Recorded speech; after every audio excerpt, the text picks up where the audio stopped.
Hey everybody, how's everybody doing today? Welcome to my photography chat live stream where we come together as a community and talk about this thing we love called photography. And I also like to catch up, let you guys know what I've been up to, maybe share a few photographs. And as always, I like the audience to drive the conversation. So if you have any questions or topics you want to talk about, you can leave them in the chat section.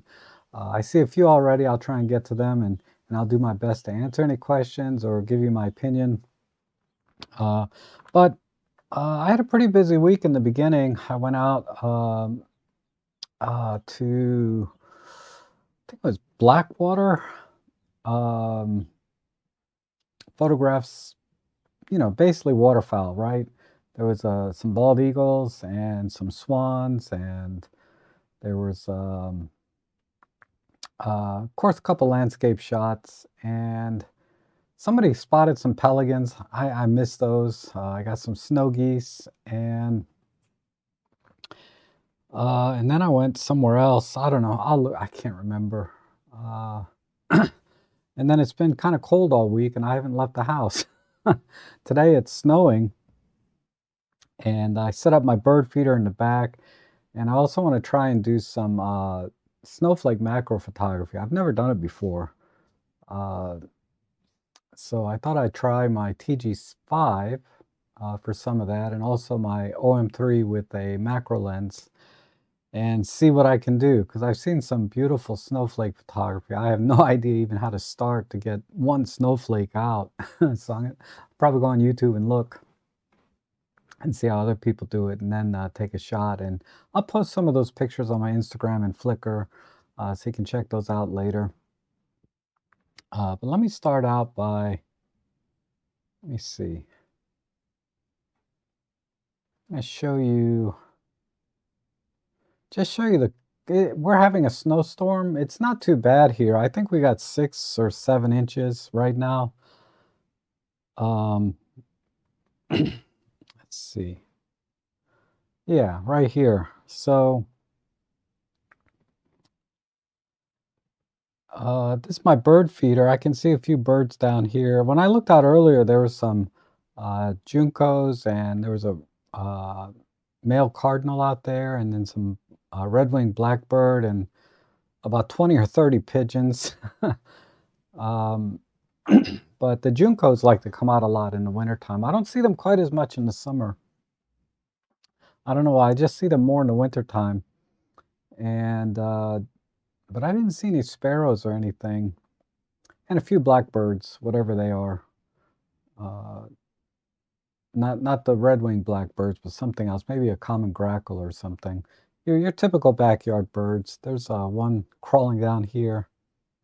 So I put up a little log here on a table, and I put some bird seed on top of that. That's where I try to capture most of the shot, so it looks kind of natural. And then I also have a stick up here. It's hard to see. Away from the bird feeders, so a lot of times the birds land on the stick. Like there's a pigeon now landing on there, and he's kind of heavy, so he's shaking the whole thing. I wish I could zoom in on it for you, but I can't do that through the computer. But pretty cool. So I usually sit somewhere down here. Sometimes I sit in my car with the heat on and just shoot through the window over here.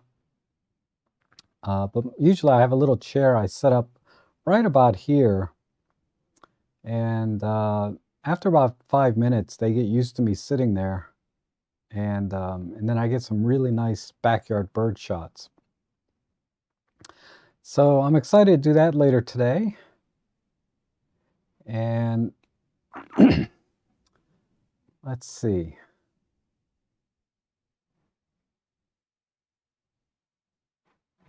There's that. But let's go over the chat section. And I see Anthony's here. Good to see you.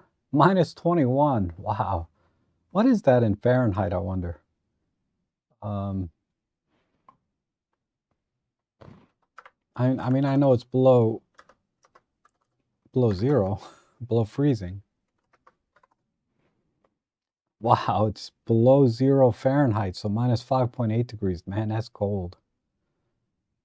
I think we got down into the teens. I think the low this morning was 10 degrees Fahrenheit, but then it'll get up to about 20 by this afternoon, something like that. It's a little bit colder than usual, but we usually have at least, you know, one cold snap during the winter, and then the rest of the winter's okay. But apparently it's going to be cold all week and not get above freezing. So I'm not digging that. My toes are cold. My fingers are cold. I don't know. I should go put my slippers on. So apparently Sony has developed an all-new 28 megapixel Micro Four Thirds sensor and 180 megapixel media format sensor. When they'll be available, information from 43 Rumors. Okay, that's interesting. So 28 megapixels would be useful for video. So you could do open gate type video, and if OM Systems wanted to, say, upgrade their video specs, they could certainly do that with that sensor. I don't know what else the sensor can do.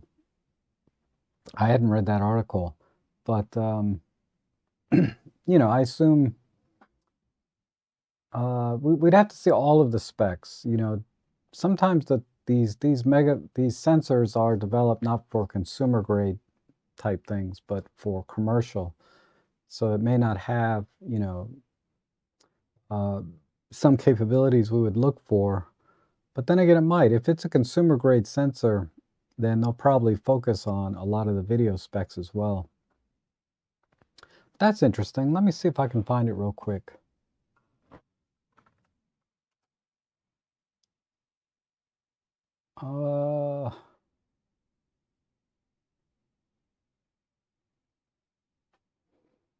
This must have been posted a few days ago because it's not like right on there. Here it is. So, first info,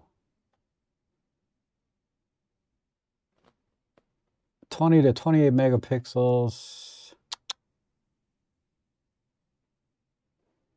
But there's no reference to where this came from.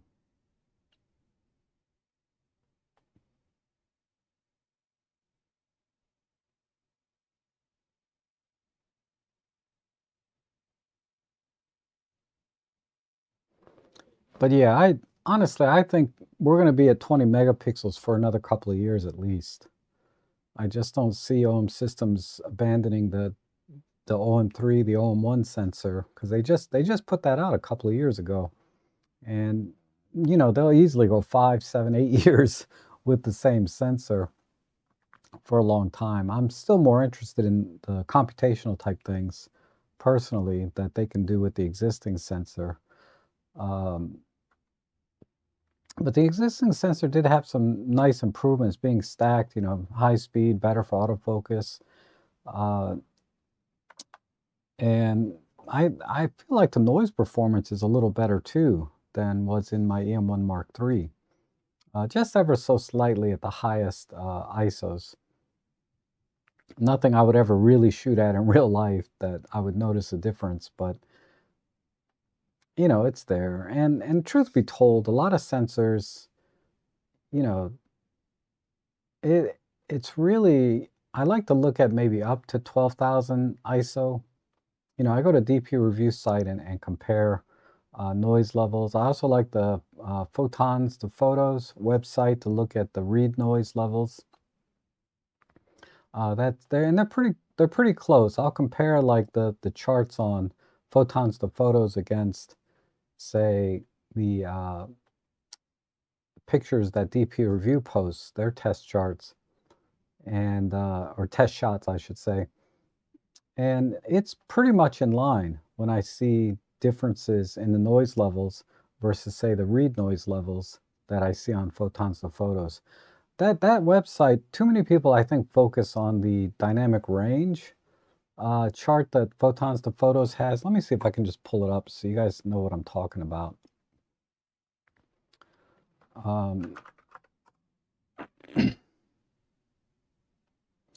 So you go to photons to photos.net, and this is the most popular chart here. So let's take, say, for example, I have a Canon R8 here, and then we'll take my OM3.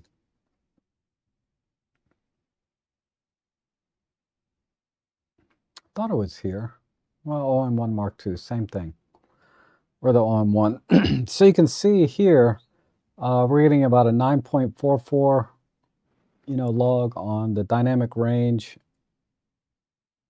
Well, let's go to ISO 200. So ISO 200 is the base ISO versus ISO 200 on the Canon R8. And it looks like it's roughly one stop of difference in dynamic range, all the way down to the highest ISO. But, and these other ISOs down here, the Canon can do 11.57 at ISO 100, so it's almost 2 stops better at base ISO, which is to be expected, right? Because it's shooting full frame with bigger pixels and also at 14-bit versus the 12-bit, resolution or depth that we get on the OM1 sensor. But the dynamic range chart is kind of irrelevant because 2 stops is quite a bit of difference, but you don't really see it until you get to the higher ISOs, right? When you're trying to recover highlights and shadows, unless you grossly underexposure shot by 4 or 5 stops, really this doesn't make much difference in my opinion. You have easily 2 stops of wiggle room with a Micro Four Thirds sensor. And let's take a full frame sensor, like the something that has a smaller pixel pitch, like the Sony A7R5, because that's another one I have.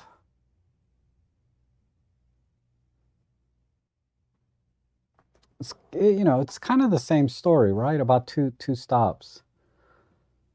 At the base ISO 100. But yeah, in practice, I find that the highlight recovery is really good on the OM3, OM1, EM1 Mark III, and I still have to practice the same, techniques for capturing an image with extreme dynamic range. Strong highlights, dark shadows, and a lot of times I'll end up exposure bracketing. But the chart that I like to look at is this one. The read noise versus DN.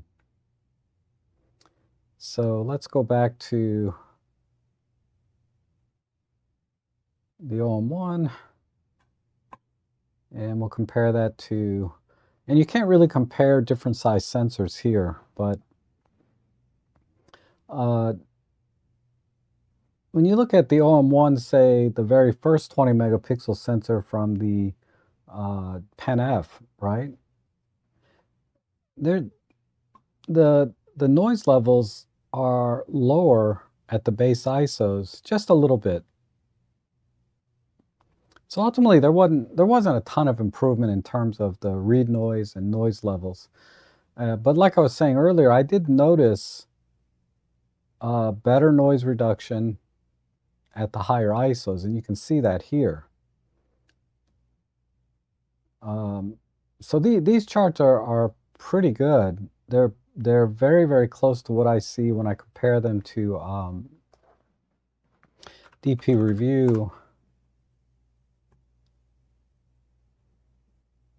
So let me go here. God, all these ads. How many ads can they put on one page? So they have a studio scene comparison tool here. So let's put the one of the Olympus cameras here.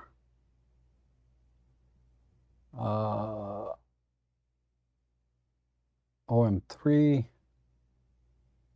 Well, I had the OM1 in that one, so let's use the same camera. OM1 and the Pen F.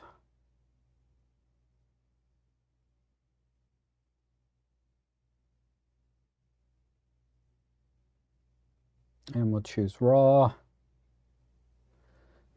And I'll expand this out. And I like to use the darker chart here. We'll just pick like a dark area down here. And we'll go to 25,000 ISO. So when we look at this chart, did I lose everything here? OM1 and Pen F. Right here at ISO 16,000. So let's choose ISO 25,000.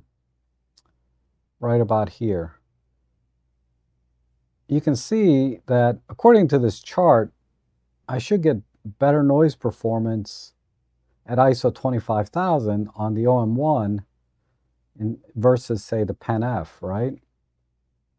So, how do you get rid of this?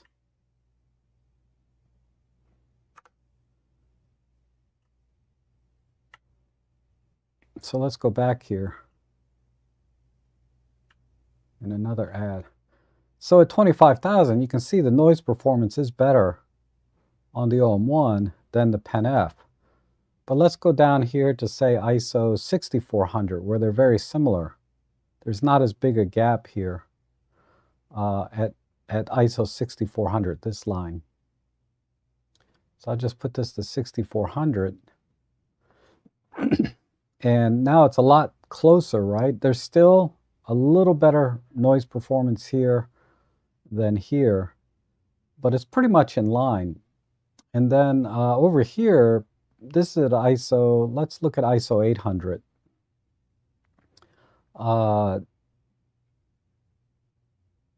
If we go to ISO 800, it's going to be hard to see, but it does actually look a tiny bit cleaner here than over here on the OM1 at ISO 800. Let me see if that lines up with the chart. Yeah, so it lines up with the chart here.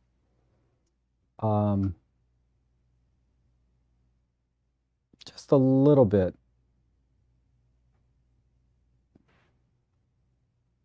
We have less read noise. Anyway, I didn't mean to get into the weeds on that. But when you introduce a higher megapixel sensor, let's take like the Panasonic G9 Mark II.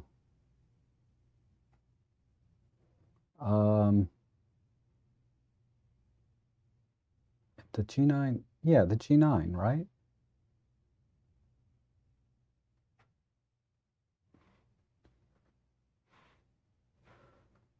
If we look at the Panasonic G9 Mark II, which has a smaller pixel pitch, I would expect there to be more noise because there's a lower signal to noise ratio.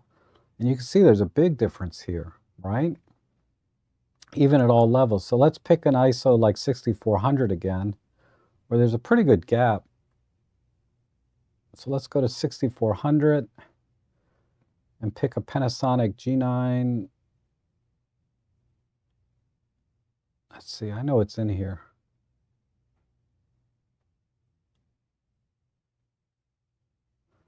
DC S9, where's the G9?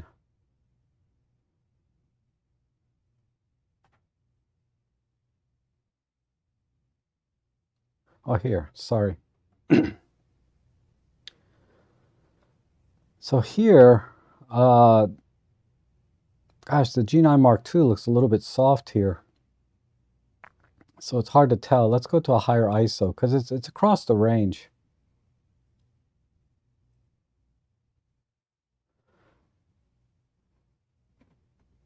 But yeah, this definitely has more detail and it's a little bit cleaner than the G9 Mark II, right?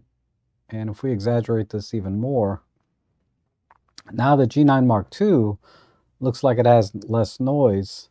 Oh, this is still at 25,000, that's why. Gosh. So we're capped here. But yeah, at this level, And let's go over to a little bit lighter area. But you can see, even though the G9 Mark II has 5 more megapixels, roughly, I feel like I can read the number over here better than I can over here. I'm just getting better detail and less noise on the OM1. But it's very subtle, you know. But like I said, we're kind of getting into the weeds of, and this is how I kind of now analyze things, and it helps me to make decisions about the next camera I'm going to buy, or just out of academic curiosity, right? What difference does pixel pitch make, sensor size, like going to medium format versus full frame versus APS-C versus micro four thirds? Because even though the noise levels look higher, say on some full frame sensors, once you know, high resolution sensors, once you compress it down to a viewing area, the noise gets smaller, and then you're almost on a more even playing field. But anyway, let me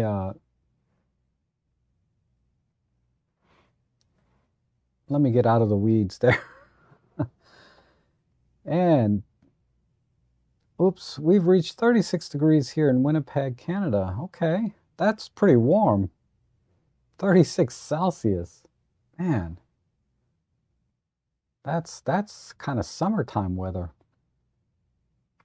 Now, what are the pros and cons of squeezing more megapixels into a sensor? Okay, so the pros are, you know, assuming you have a lens that can resolve all of the pixels, right? You know, the lens being sharp enough, you'll get more detail. That's a big pro.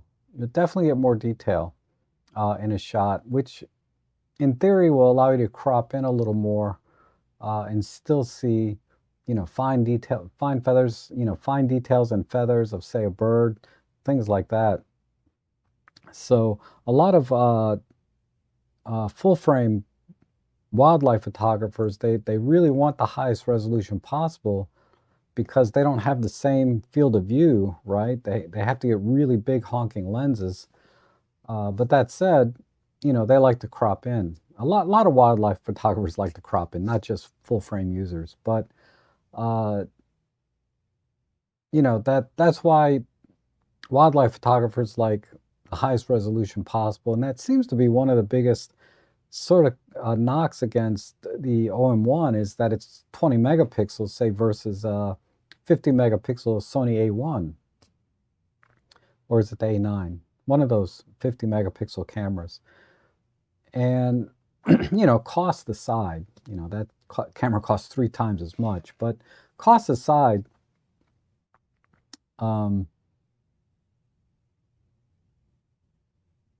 know, you just get more resolution, more detail, and you can crop in more.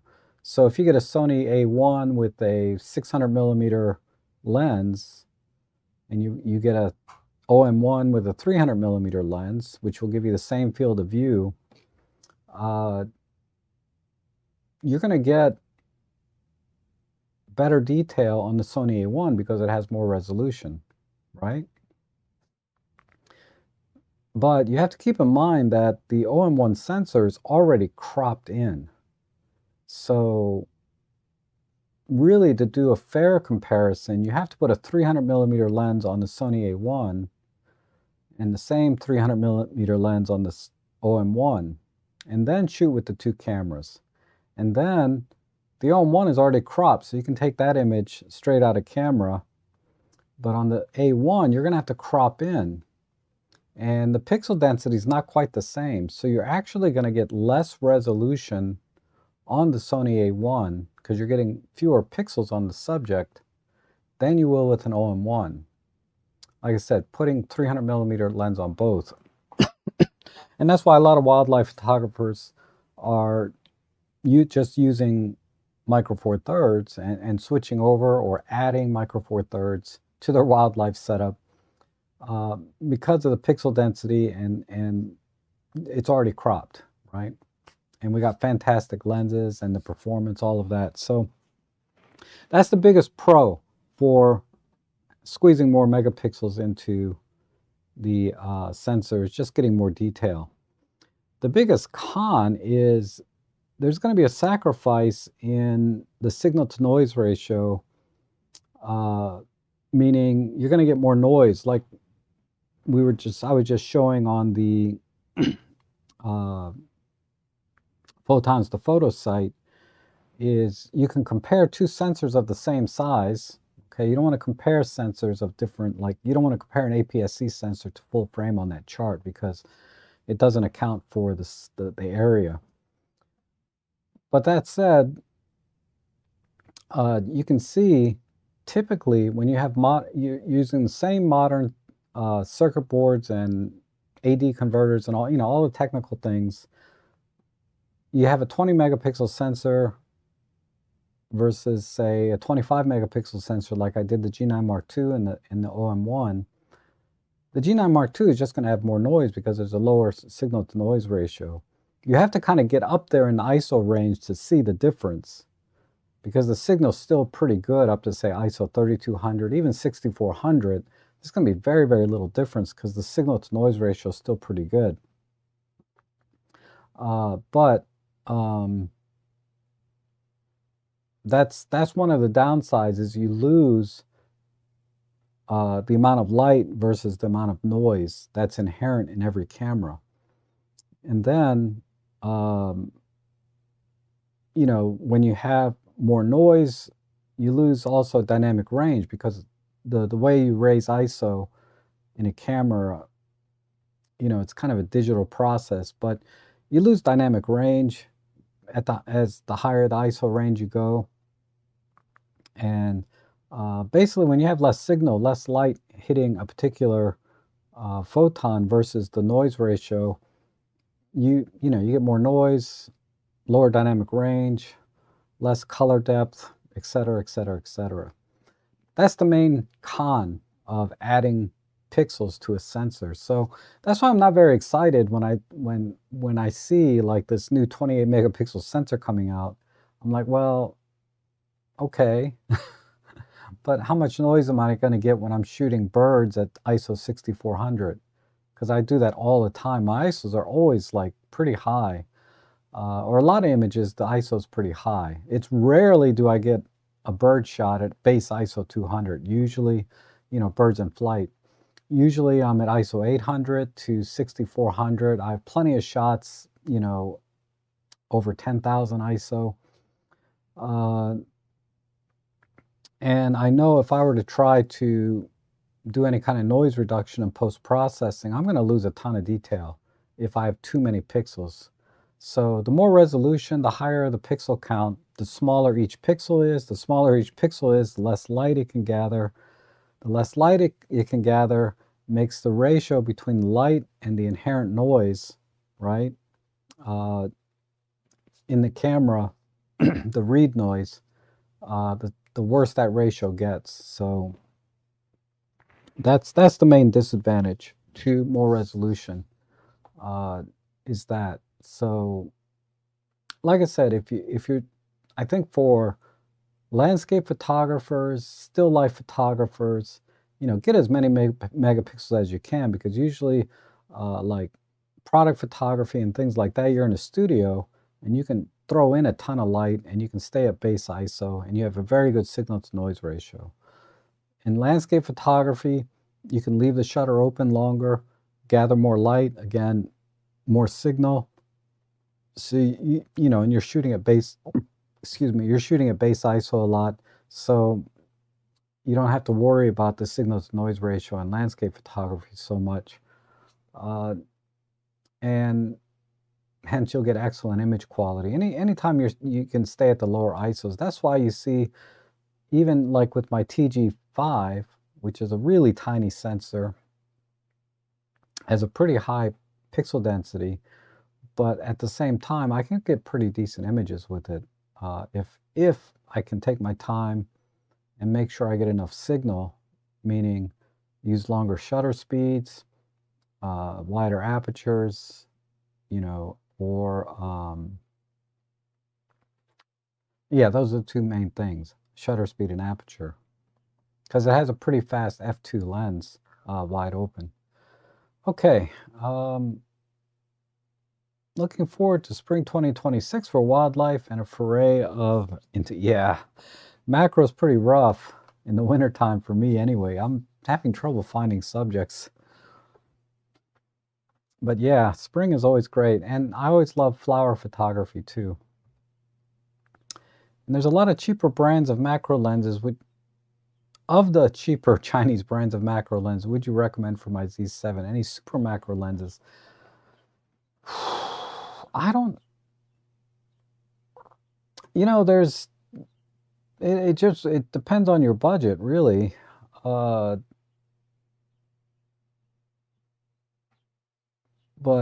one of the lenses I've used, I don't know if it's available for Z-mount. Let me take a quick look.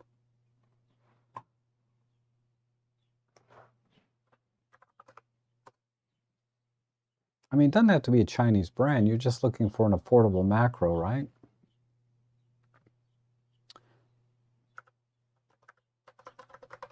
Let me see if this one is available. It's for EF, for E-mount, Fujifilm, K-mount, Nikon F, EFM, Micro Four Thirds. I don't see Z-mount.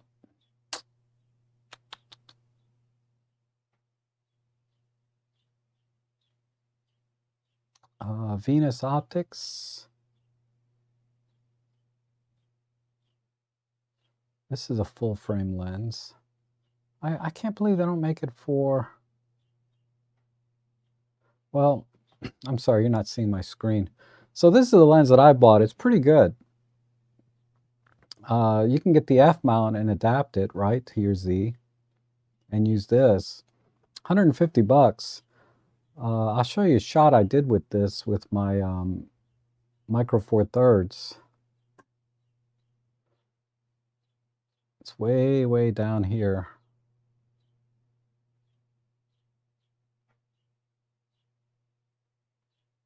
Wow, it's been a while.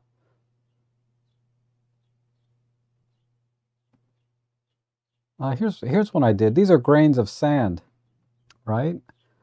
That I did with that lens. You have to do focus stacking and all of that. So when you get a lens like this, you have to get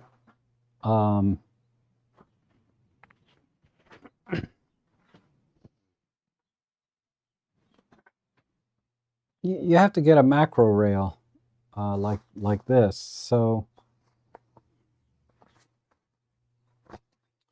you have to get one of these, because what you do is you focus on the closest point, and then you just turn this like this, and then once you get a stack, then you can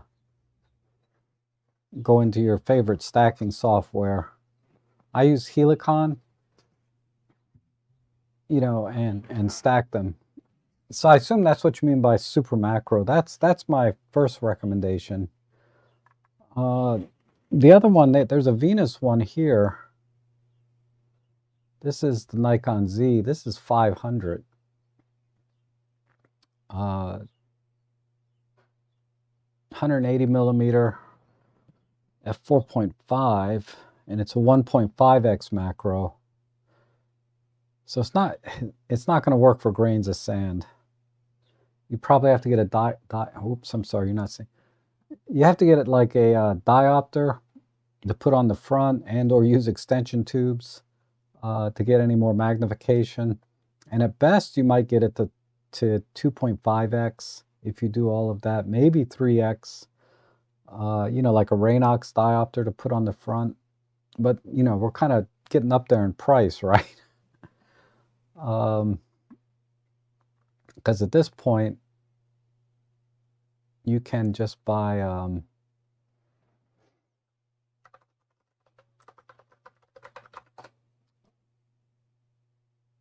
you might as well just drop the money and get one of these, right? There's 100 millimeter for 1,000. TT Artisans, that's a little bit short for a full frame. And this is a DX lens. But you really only need to get the center of the frame anyway, so it's okay if you get a DX lens. Honestly, I'd probably just buy this one, or here's a 100mm. This gives you 2x. This is not bad.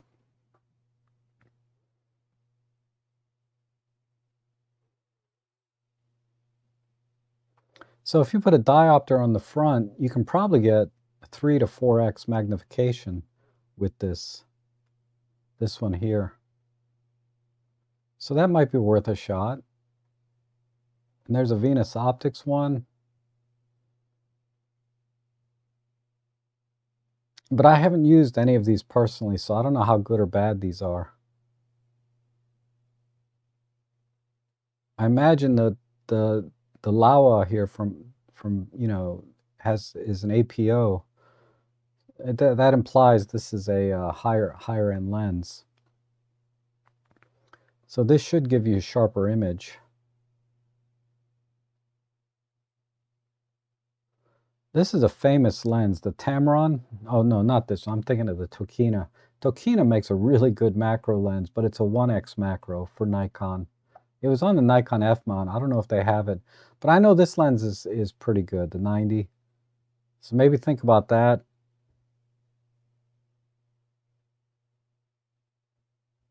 There's an Astahori. I wouldn't get this one.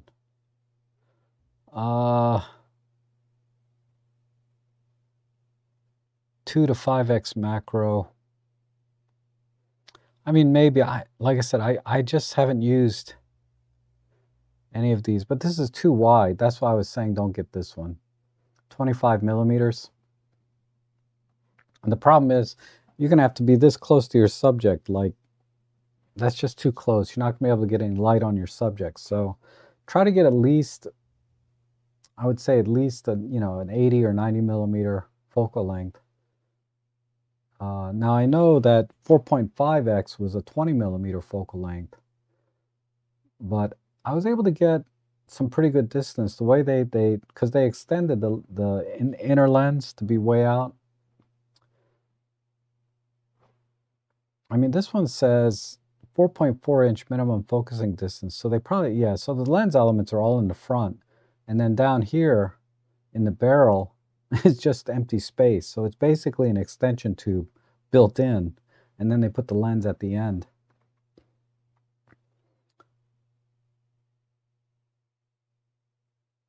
That's not bad. A 1 to 5x for Nikon Z, but yeah, I just haven't used any of those. The one that I used is an APS-C lens, but I only saw the F mount. I didn't see a Z mount, so you'll have to adapt it. But that one works pretty well. Okay. And good morning, Darko. I think all the brands of modern cameras we have peaked with features. Many people I know use the basic features in their cameras. I will say this, I got a comment from a viewer where they bought the EM5 Mark II. They watched my best settings for EM5 Mark II video. And they still find it a little bit daunting, all of the controls. Whereas say on, the Fujifilm system, it's very clear, aperture, shutter priority, and then ISO, right, are all right on the camera. And he seemed to prefer that workflow better than, how on OM systems, the front and rear dials by default are usually ISO, aperture, whatever, but depending what mode you're in, right? If you change the mode, the front and rear dials can change. Whereas say like on a Fujifilm system, if you change the aperture, then you're in aperture priority. If you change the shutter speed, you're in shutter priority. If you change both, you're in full manual, and then you can lock the ISO to whatever you want or put it in auto ISO. But on OM systems and many other digital cameras, the dials change function as you change modes from program to aperture to shutter to full manual. And it's all customizable and all of that, but some people just, they just want the basics, right? And they want a workflow that doesn't change every time they pick up the camera and want to do something a little different. As far as peaked with features go, I don't think so. We are far from being peaked on that.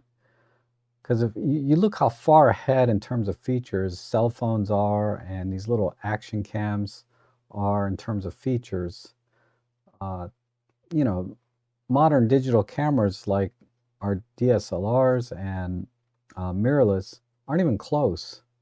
Not even close to what those cameras can do. So I think we still have a long way to go, to be honest. And at the end, I suggested to a member of our photography group to get used to a camera when first starting out. What do you think? Yeah, I mean, if they've never shot with cameras, like a real camera before and only shooting with their cell phone,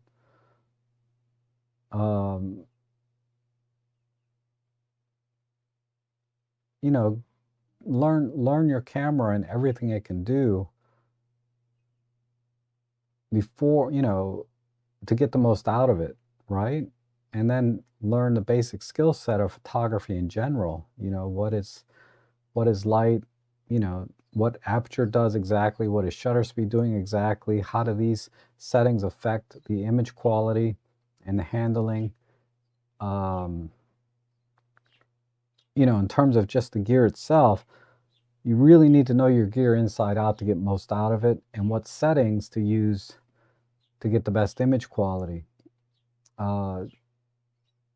So yeah, that's always good advice. There we go. Chat already flooded before it's even started. I know. Hey Henning, how are you? And ahoy. And John Follows, good to see you. And Larry, good morning. Good to see you. So let's see. Oh my goodness, there's so much chat here. And Jeff, good to see you. Good morning. James, good morning. Good to see you. Have you come across? No, I haven't come across any. I forget the name. But just watch 43rumors.com. They usually post the latest numbers as soon as they become available. And Stuart, good to see you. From Dull and Damp UK. Dull is not a good word. I think the UK is really interesting. I'd love to visit there one time. And Larry says, ordered myself an OM3 to go along with my OM1 Mark II. Arrives tomorrow. Hey, congratulations. Yeah. If you're like me, I never even take out my OM1 anymore. That's just strictly a work camera that I use on my photo jobs. I don't even use it in the field anymore for my other stuff. And hey, Rob, hope you're having a great day. Thank you, Dakin. Appreciate that. And good morning, Erna. Good to see you. And it seems like more megapixels isn't always better. Even 20 megapixels can deliver great images. I agree 100%. And did we get a lot of snow? Yeah, it looks like about 6 or 7 inches right now. Because I went out to my car this morning and brushed off all the snow, and it looked like about 6 inches there, and it's still snowing, so probably get about 7 to 8. The prediction was up to 10, but I think we'll get 7 or 8 with a layer of ice on top. And good morning from Utah, Plug Nichols, good to see you. Still cold, but unfortunately no snow. Ah, too bad. And Coxcom, good to see you from Northern Ireland. And Rob says, Roberto, hey, how are you? Says, I chased a megapixel and got the Sony a7 IV, but after my recent experience with OM3, 20 megapixels is great. Absolutely. Like I said, I have no, I have an A7R5, which is 60. I never take it out. Just never, unless I'm reviewing a lens or something. I should sell that thing.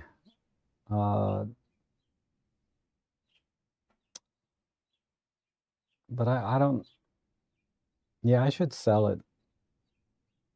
But I can't. I'm really bad at selling my gear. And good morning, David. Good to see you. And Heather, good to see you. That was one of the first videos I found of yours, bird photography in your backyard. Good to see your setup. Oh, okay. Yeah, it's still there. Still there. And you got an awesome backyard. Oh, thanks. Yeah, Ellie's, I have a dog, so Ellie really enjoys it out there. 40 Celsius. Wow, that's hot. I, you know, in the early winter, like late fall, early winter, I really hate the weather because it starts to get cold and my body hasn't acclimated to the cold yet. But now we're well into January, coming up towards the end of winter, and well, not until March. We're like still, I would say, midwinter. I'm starting to acclimate to the cold and now starting to enjoy the winter, except for the lack of flowers and bugs. But like it's snowing today, and I'm gonna go out and try and get some really cool shots of snowflakes with macro, and then I'm gonna, if they do a good job on the roads, maybe I'll go down to the local park and get the Huntley Meadows is really beautiful when it snows, and as well as many other places. And Rob, your backyard looks awesome in the snow. I know it's all clean, right? It's like a clean slate, right? My backyard. When the snow all melts, uh, you're gonna see, yeah, it's a train wreck back there. But with the snow covering everything, it looks really pretty. And let's see. Good morning from stormy Long Island. Good morning, ATL Bear. It's really cold in New York, man. And Gordon, good to see you. And Robert, good to see you. And Anthony says apparently these new sensors have been developed by Sony are partially stacked sensors supposed to have improved dynamic range. Not sure when these sensors will be available to put in cameras. Yeah, I guess it depends on the production, right? How many can they produce, uh, per hour? They have to be able to produce hundreds per hour, and then be able to fill orders, right? So they get the orders for them once they know what their production level is, etc. But I think the bigger point is that I just don't see OM systems going away from 20 megapixels anytime soon. And good morning from the drive at 20 Fahrenheit. Wow, that's still cold, right? But like I said, once I'm sort of acclimated to it now, so yeah, if I got to remember to bundle up and lay. I'm getting really good at layering, man.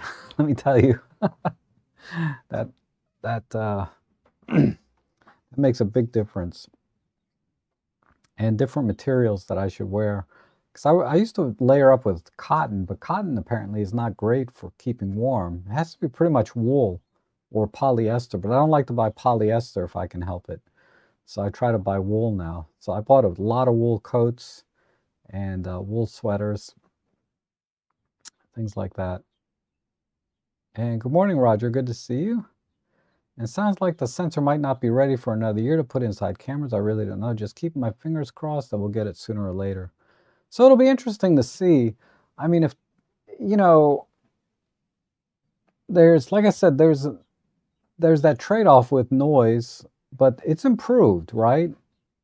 Camera manufacturers have been able to reduce the read noise levels, which is caused by all the electronics and the silicon itself when it's charged.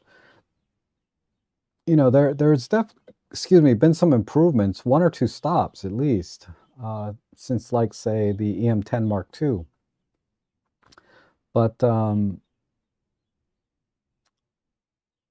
I don't know how much difference it's going to be, say, between the current 20 megapixel sensor and a 28 megapixel sensor, if the read noise will be much different. And yeah, we'll see. It's tough. I'm always excited to see a new sensor, and I'll definitely buy one if they come out with it. Because I'm going to shoot at base ISO most of the time anyway, or as much as I can. But if the if the high ISO levels are bad, like at 6400, relative to the current 20 megapixel sensor, then that's really going to temper my use of that camera, because I like to do a lot of birding. And the Z52 20 megapixel sensor surprised me as this old sensor, but still valid. Yes. So when you look at the another site you guys can look at is let me pull it up. I mean, DP Review and Photons to Photos, you guys should know those sites. But this one, I'm going to put a link to this one because it's not as straightforward. Let me put this in the chat.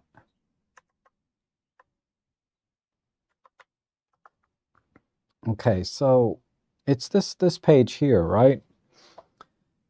So basically we look at the pixel pitch. The bigger the pixel pitch, the higher the signal to noise ratio. But also the year that this camera was released, right?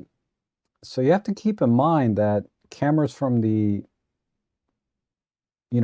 early 2000s are going to be not going to have as good as a signal to noise ratio because it's just older technology, and also the camera's getting old, so all the electronics are getting old inside, and the overall performance is not going to be the same spec it was when it was brand new anyway. But I like to look at this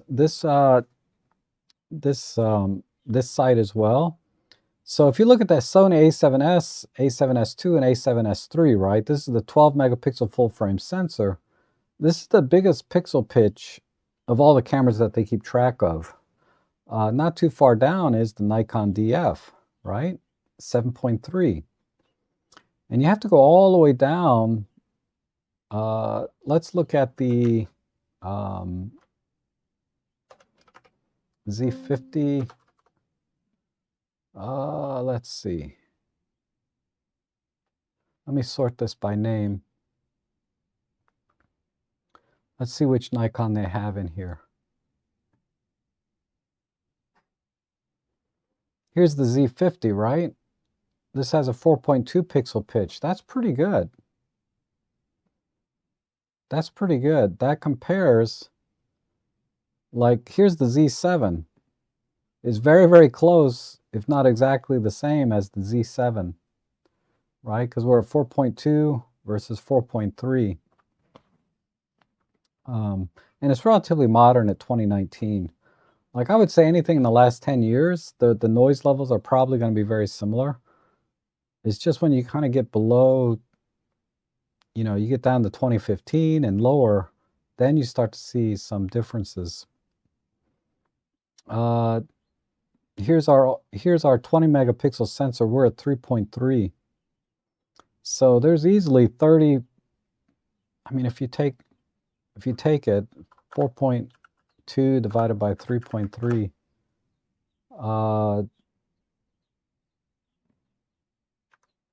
did I do that right? 20, yeah, basically 27% larger pixel, right? Or if I divide it this way, my math is not great. It's not 78% bigger, so there's 27% higher signal ratio potentially, right, with a larger pixel pitch.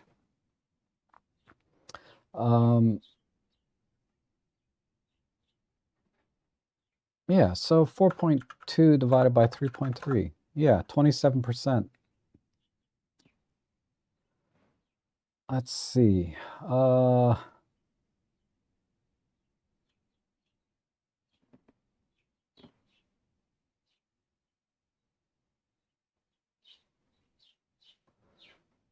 me see if I can give another good example.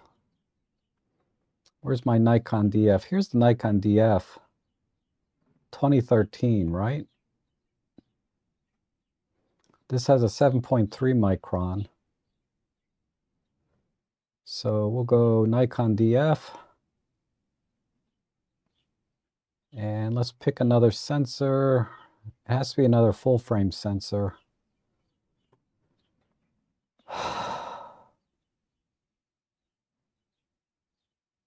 Something more modern. What's the most modern one they have here? 2020, the Canon R5.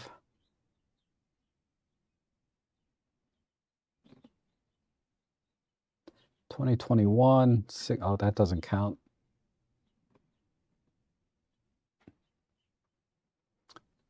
Sony A7R3. What else? Nikon Z6.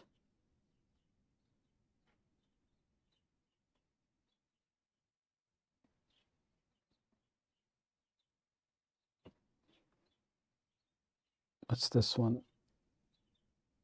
Okay, here's a 24 megapixel Nikon. So we'll stay with Nikon.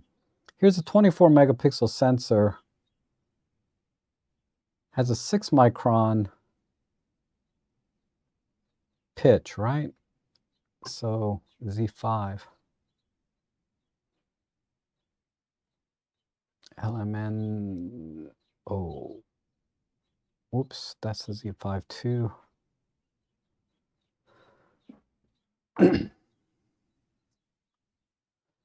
So even though this has a higher pixel pitch, like a smaller pixel, the noise level is pretty similar. So they've been able to reduce the read noise from 2013 to 2021. And then if we look at the Nikon ZF, which is even newer than the Z5, it looks like even less noise. So there's definitely been some improvements here in the read noise, right? Whether they're doing it in the AD converter and adding noise reduction like Pentax did, which clearly seems to be the case sometimes. But if we go to photons to photos, and we go to read noise, and let's pick those two Nikons, right? So the Nikon ZF and the Nikon DF. Here at ISO 800, there's a pretty big dip, so they got a different amplifier, like a dual native sensor here. At ISO 800, it's going to be hard to see.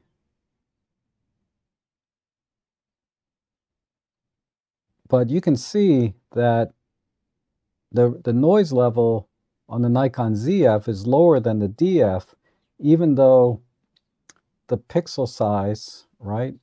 Where's the Nikon? It's the same as this. 6 microns versus 7.3. So 7.3 divided by 6. So 22% roughly, right? We have 22% more signal, potential for signal in the Nikon DF versus the Nikon ZF, right? And yet, when you look at read noise, you can see that there's definitely less noise at the higher ISO than in the older Nikon DF sensor. And then when I look at this, you know, I can see it, particularly if we go down here, noise always hides in the shadows, right? You can definitely see more noise here, even though this has a bigger pixel pitch than the night. Hopefully you can see that. It may be hard to see in a stream, but you can go to the website and do this yourself, right? So anyway, I lost my chat window.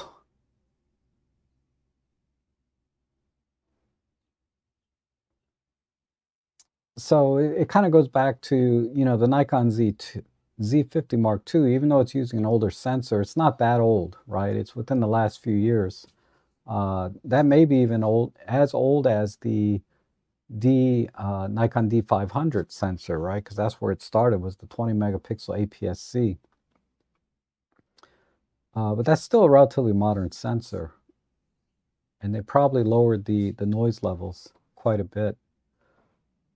Like, let's put the Nikon Z50 in here. It's not fair to compare, but they're both... Do they have it? Yeah, right here. It's not bad. APS-C sensor versus, you know, it's pretty close though. It's pretty close, but it's not bad. It's doing a really good job, even at the high ISOs. I'd have to go to the pixels to, but it's quite similar, even though the pixel pitch is quite a bit different. So you have to have a more modern camera to compare. So just having bigger pixels isn't everything, right? There's a lot of work done behind the sensor to reduce noise. And clearly there's been a lot of work done since 2013, since the Nikon DF came out. Okay. Rob, it's minus 36. Wow. I forget what Celsius we were looking at, but it's cold no matter what. And good morning, everyone from snowy Ohio. Okay, snowed in probably until sometime tomorrow, so get to watch the stream live. So I might do another snow day live stream tomorrow. Who knows? And Barry, good to see you. And it's minus 43 in Ontario, Canada. Oh my God. Oh. You know, it'd be really cool to do when it's that cold is take like a cup of hot water and throw it in the air and watch it crystallize.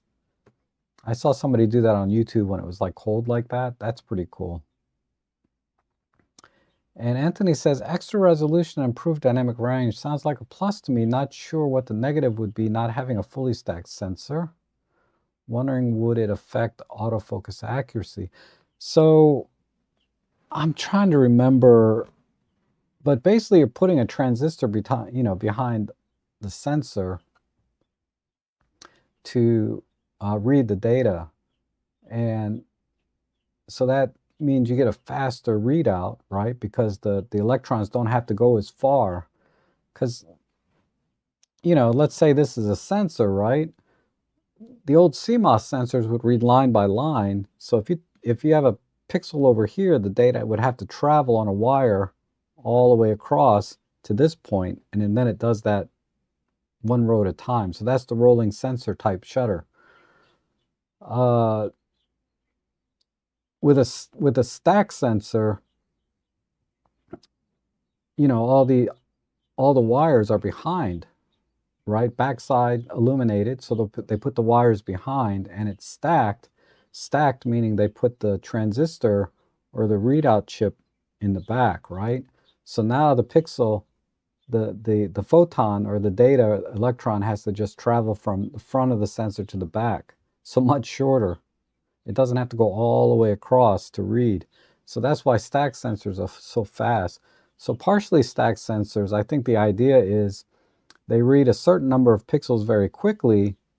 At the same time, the other pixels that have to go all the way across the sensor to a wire over here are being read. So by the time these are all read up here, the ones down here that have to go across are ready to be read.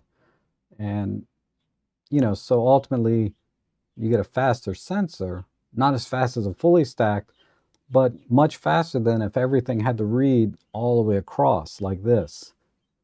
Because even though it's going at the speed of light across the sensor, you know, when you're talking about a single electron, you know, that's a long way to go, right? And by putting the read chip on the back, you know, by stacking it onto the back like that, apparently, for whatever reason, it reduces the dynamic range, right? You know, I suspect maybe because the transistor itself or whatever's back there, the stack part, is generating a little bit of noise on its own, however minute, that versus, say, a single wire going all the way across doesn't generate as much noise as, say, having all of the, you know, the circuit's right on the back. So being partially stacked might reduce some of that. I don't know. We're going way beyond my technical knowledge here. That's just sort of my layman's knowledge. With the concern for increased megapixels, at what point does it become a medium format system? Well, you'd be surprised. You know, even medium format, the pixel pitch is not as small or as big as you would think. So they do have some here. You'll notice that the camera with the biggest pixel pitch is the Sony a7S.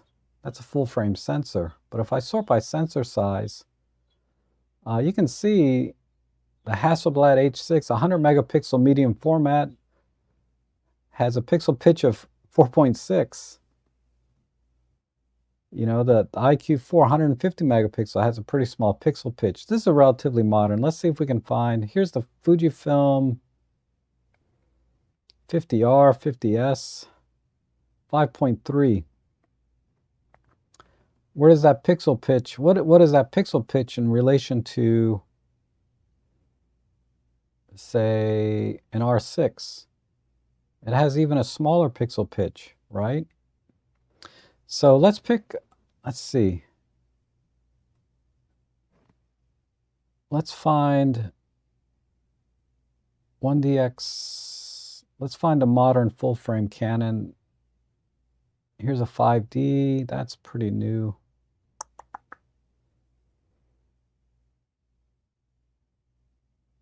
Let me sort. Let's just do, I don't know why I'm going into the weeds here, but Canon R6, Canon R5, 4.4 pixel pitch, 2020.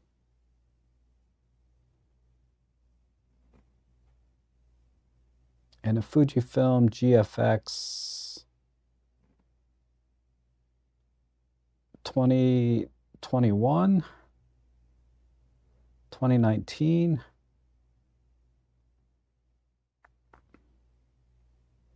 .8.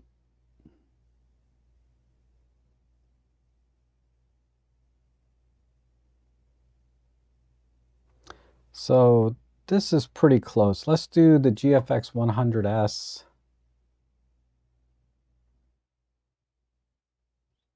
See what they have in here. They have the 100-100F. And then a Canon R5. Or let's do a Nikon Z. Nikon Z8. Or no, Z9, that came out about the same time, a little bit newer. But look at, because the GFX has a smaller pixel pitch, you know, at these extreme ISOs, you can see it has more noise, right? At the pixel level. Now, when you reduce, if you were to reduce and resize the 100 megapixel sensor down to the 45 or whatever the Z9 is, the noise levels might be lower because it has a larger, it will appear to be lower because it has a larger area to compress the noise, right? I'm not articulating that well. Sony does that. Sony, let's take a Sony.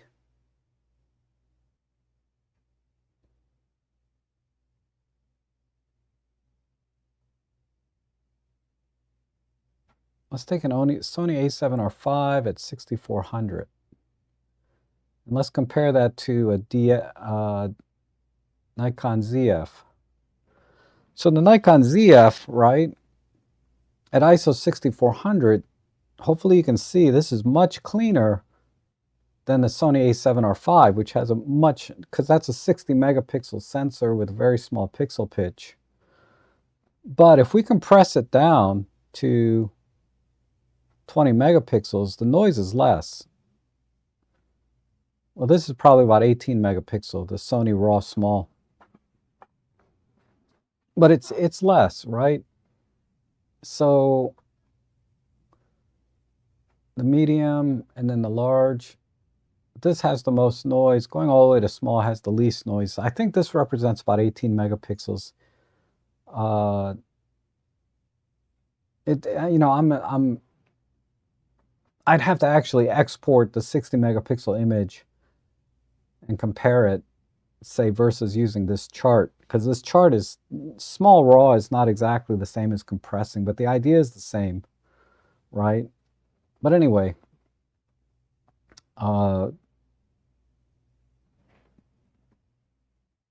forget what we were talking about. Where's my chat window? It'll come up. Oh, so at what point do you want to think about a medium format system? Always look at the pixel pitch. Consider the pixel pitch and the year that it was released. And then you can use the DP review site. Usually they'll have the camera or something similar that you can compare side by side. Then there's also Photons of Photos is also very up to date. You can't compare read noise levels between different size sensors really because the surface area is different. But honestly, I don't think,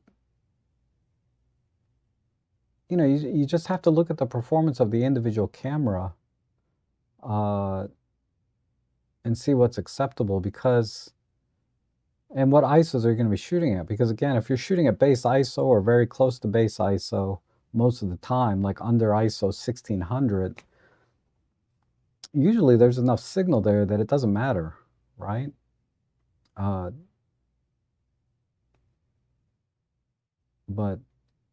And how often do you shoot at high ISO with a medium format camera? Very rarely. I can't imagine why you would shoot at high ISO in a medium format camera for the kind of work that it would do, like landscapes and things. And they're not quite there yet, even with the new X1D Mark II 100, whatever that latest Hasselblad is. Supposedly the autofocus is a lot better. It's still not a practical camera for most things, right? You would still primarily shoot landscape with it.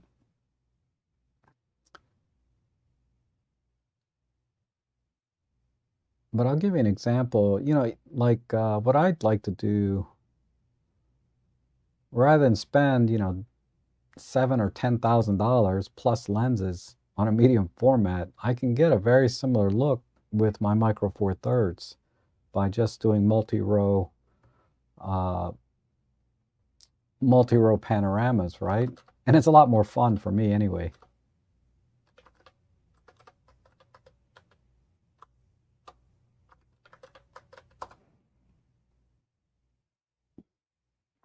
So I have a page on an album on my Flickr page. This one is here's a 17 shot. I took 17 images. Should have been 18, but one of the frames didn't come out. But I did 6 images across, 3 images tall, so 6x3 panorama, multi-row panorama. And the detail I can get is amazing. And this worked out to be 120 megapixels. So this is not too different than a 100 megapixel sensor of the Hasselblad, right, or the Sony GFX. I don't have a GFX or 100 megapixel sensor to compare directly, but I wouldn't be surprised if the ultimate detail, resolution, dynamic range, and everything else isn't that different, right? Because what am I doing? I'm basically making my Micro Four Thirds sensor and I'm multiplying it by 18 because I'm taking 18 shots and then, merging them together. But anyway, I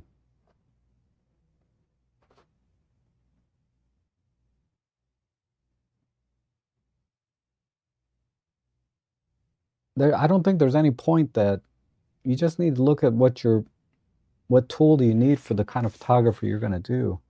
If you want to do a single shot 100 megapixel image, then probably medium format will give you the best result because it's going to have a larger, pixel pitch because of the larger surface area. and then you can do it in one shot. Because sometimes you don't, maybe it's a little windy and you want to freeze the leaves in the tree, whatever, for your landscape. You need faster shutter speeds. You can't do like a panorama like I did here, because there might be things moving in the frame that you want to capture. And that would be difficult to do with a multi-row panorama, because by the time I get adjusted and get all the rows done, whatever was moving might be gone, right? And Darko says, I have a macro rail. That's something I need to find in my basement as I've not used it. Okay, cool. That TT Artisans 40 has a lot of internal reflections. Okay, oh, hey, Andrew, how are you? I guess he would know. Like I said, I haven't used any of those other ones, macro lenses. And Doge says, I have the Raynox for the 60 macro. So it'll work on the other macro lenses that have a filter ring. The 4.5x macro lens that I use doesn't have a filter ring, so I can't use the diopter, right, the Raynox. And Stuart says, I can absolutely recommend the Venus Laowa lens. It's very sharp. Yeah, so the Venus Laowa was an APO lens. That basically stands for a spherical something something, right? Basically, they put a lot of work into the lens, in the lens design, use the spherical elements to make it a little smaller, but have a little better performance as well. And Andrew says, the thing that with features is that we can't predict what might happen in the next 5 years because we haven't gotten there yet. That's true. You never know. Somebody will come up with something brilliant, right? And it's like, oh my God, why didn't I think of that?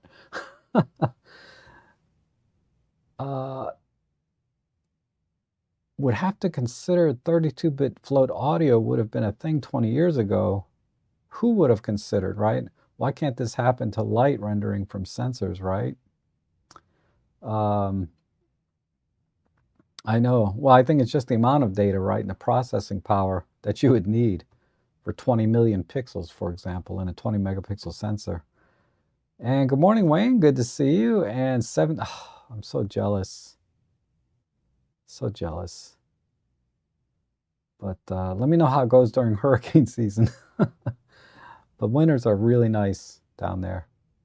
And Thomas, good to see you. It's -1 Celsius with freezing rain in Georgia. Wow. Okay, and ice here in Atlanta. I have trees and a large brush is bent over and a couple of broken branches. Okay. You know, what's really cool is when you have an ice storm and all the branches are covered with ice. That is so beautiful. I've never captured a good shot like that because all I have is my backyard. So if I want a good shot of ice, I need to work for it, right? I really need to like get away from the fact that I see my backyard every single day and try to see where some beautiful things are, right? It's hard. It's hard right in your own backyard to find things sometimes. And XMeta says, hi, would you rather use a Sigma 16 1.4 or the Panaleica 15 1.7 low light? Okay. Personally, I would go with the Panaleica because it's just a smaller, lighter lens. You know, I know there's 2/3 of a stop advantage in the Sigma, so I guess it depends if that 2/3 of a stop would make a difference in your photography for the kind of shooting you do. And it might, right? In very low light photography, you know, if you want to use a faster shutter speed, 2/3 of a stop is not a small amount. So let's say you're at 1/100th of a second with the Panaleica, you could be at maybe 1/180th of a second or something with the Sigma, for example. And that difference is pretty huge. You know, and the faster the shutter speed, the bigger the difference, right?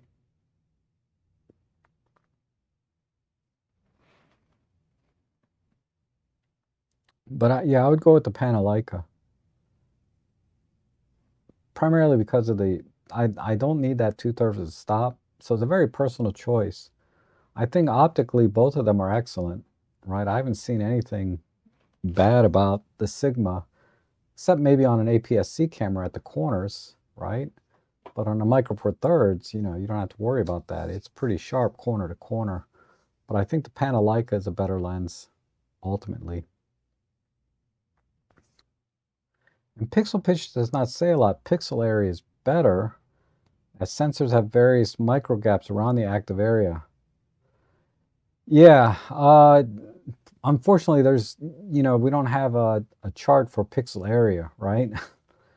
But yeah, the actual size of the pixel is what you're referring to versus this, because pixel pitch is the difference between the center of one pixel and the center of another pixel. So, if I have two pixels side by side, we're measuring the center of this one to the center of this one. And what XMeta is saying is that some sensors have more gap between each pixel, because pixels aren't lined up just perfectly side by side. Some of them have more gap than others. But I have no idea where to find that information. And I would imagine that the difference is small enough that, we're already splitting hairs. I think at this point we're talking about splitting electrons, right? Splitting atoms when comparing. Because, we're almost at the point, well, we're beyond the point that, pixels are smaller than the actual wavelength of light. Light being at different wavelengths, right? And it's really, really, really interesting how they correct for that in X-ray type lithography. It's not really lithography, it's X-ray stuff, but okay. Shri, hey, how are you? Good to see you. First round of shoveling done. I don't know if I'm going to do any shoveling. I'm too old for that. Get a heart attack or something. I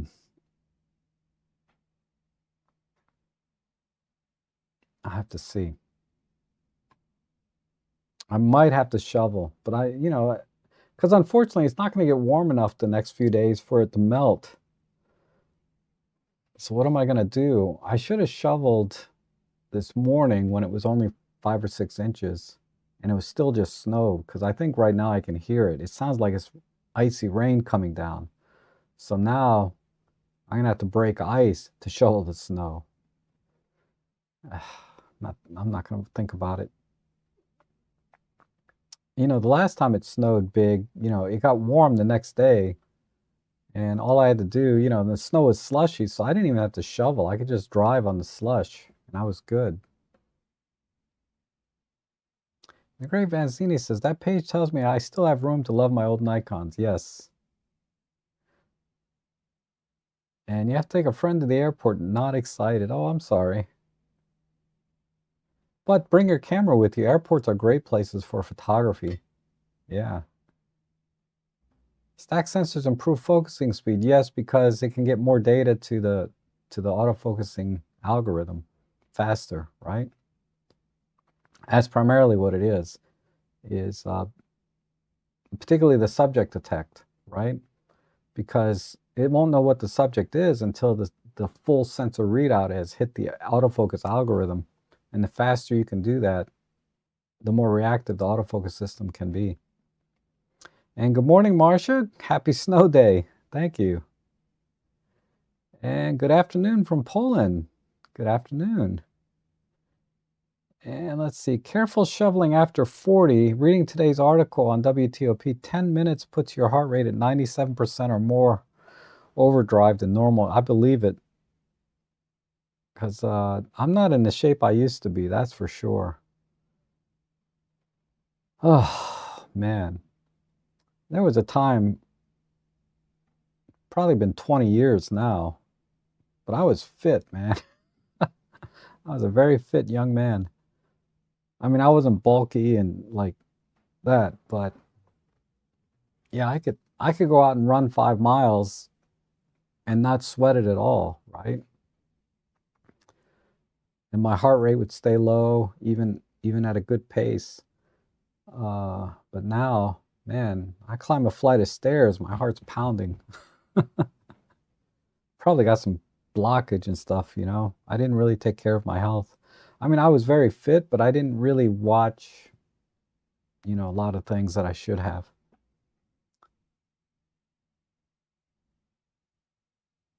And Linotemis, good to see you from Puglia. Very nice. I don't even know what that, I never heard of that. Puglia. Oh, the heel of Italy's boot. Nice.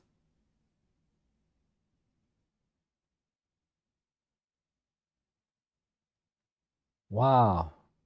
I bet it's beautiful over there. I just love Italy. I've never been there, but the photos I've seen of Italy, it's amazing. I'm gonna have to travel again one day. I'm starting to get over my apprehension for traveling. You know, for those of you that don't know, I haven't been on a plane since 1999. That's the last time I was on a plane.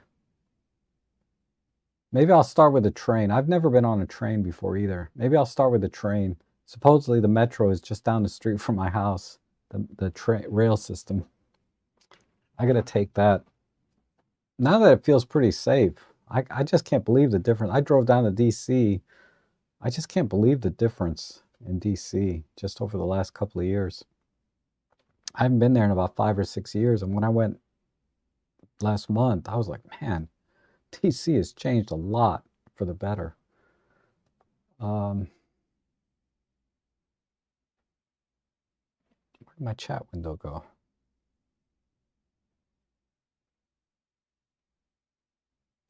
Sunny 35, 35 in California. That's pretty cold, but fog is nice. And good afternoon. Yep. Let's see. Good morning. Good morning, Adam. Good to see you. And Lena says, spare bed here for you, Rob, if you can get here. Oh, thanks. I appreciate that. One day, one day.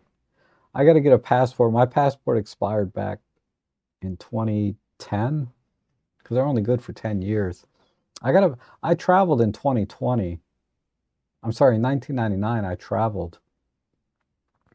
And was it 1999? Let me think. Yeah, it was 1999. I got on a plane. I traveled the world. I hated it. Oh man, I just wasn't into it. Even went to Malaysia. I didn't know Robin at all. I wasn't into photography so much back then, but um, even went to Malaysia. Malaysia was all right actually. The food was so good. Once your system acclimated to the food there, if you know what I mean. But the food was always good from day one. It was just I had to deal with it a little bit afterwards, but it was so good. And since I'm late, this may have been asked. Been seeing some questions about the OM3 USB-C port cover being hard to secure. Is there a trick? Uh, no. You just got to push it in, I guess. I've never had a problem though. But I haven't heard anything. It's the same kind of plugs that you find on, you know, covers that you find on like the OM1, OM2, OM1 Mark II, the EM1. Nothing's changed really. The covers are the same. I know some people never like the covers on the OM cameras, which would include the OM3, but personally I've never had a problem.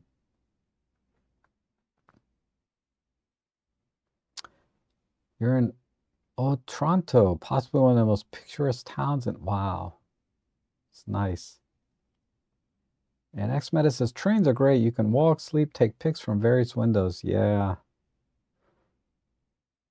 Yeah, I remember a couple years ago I looked at how to travel across the US in a train. But I have a dog, so it's not really feasible. I wouldn't mind driving either. Like my bucket list is like train across the US. That'll probably be after Ellie. And then drive across the US, Route 66. is on my bucket list. These are things I can still do, right? Things that are off my list would include like skydiving and uh, hiking the Appalachian Trail in full from, south to north. Yeah, those things are out now. I'm just way too old for that. But, you know, I think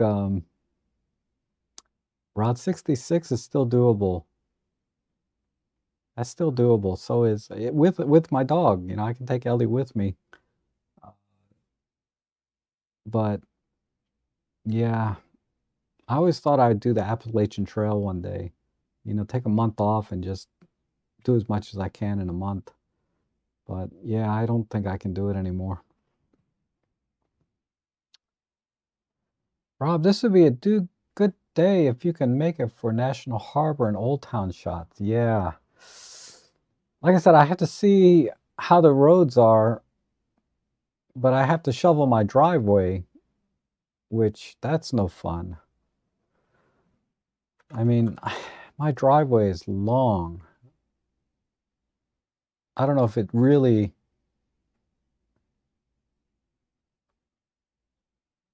It doesn't. It's hard to tell from this picture because it's kind of a fisheye. But I'd have to shovel all of this, and then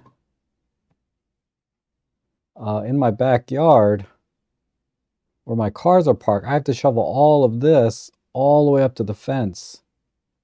Oh man, look at all the pigeons over here. Let's see if I can get a closer look. Where's my this one?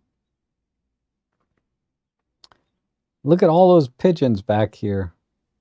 They're going crazy. Oh, I can see the feeder's almost empty. After the stream, I'm gonna have to go out and refill it. The birds need lots of energy, right, for the cold weather.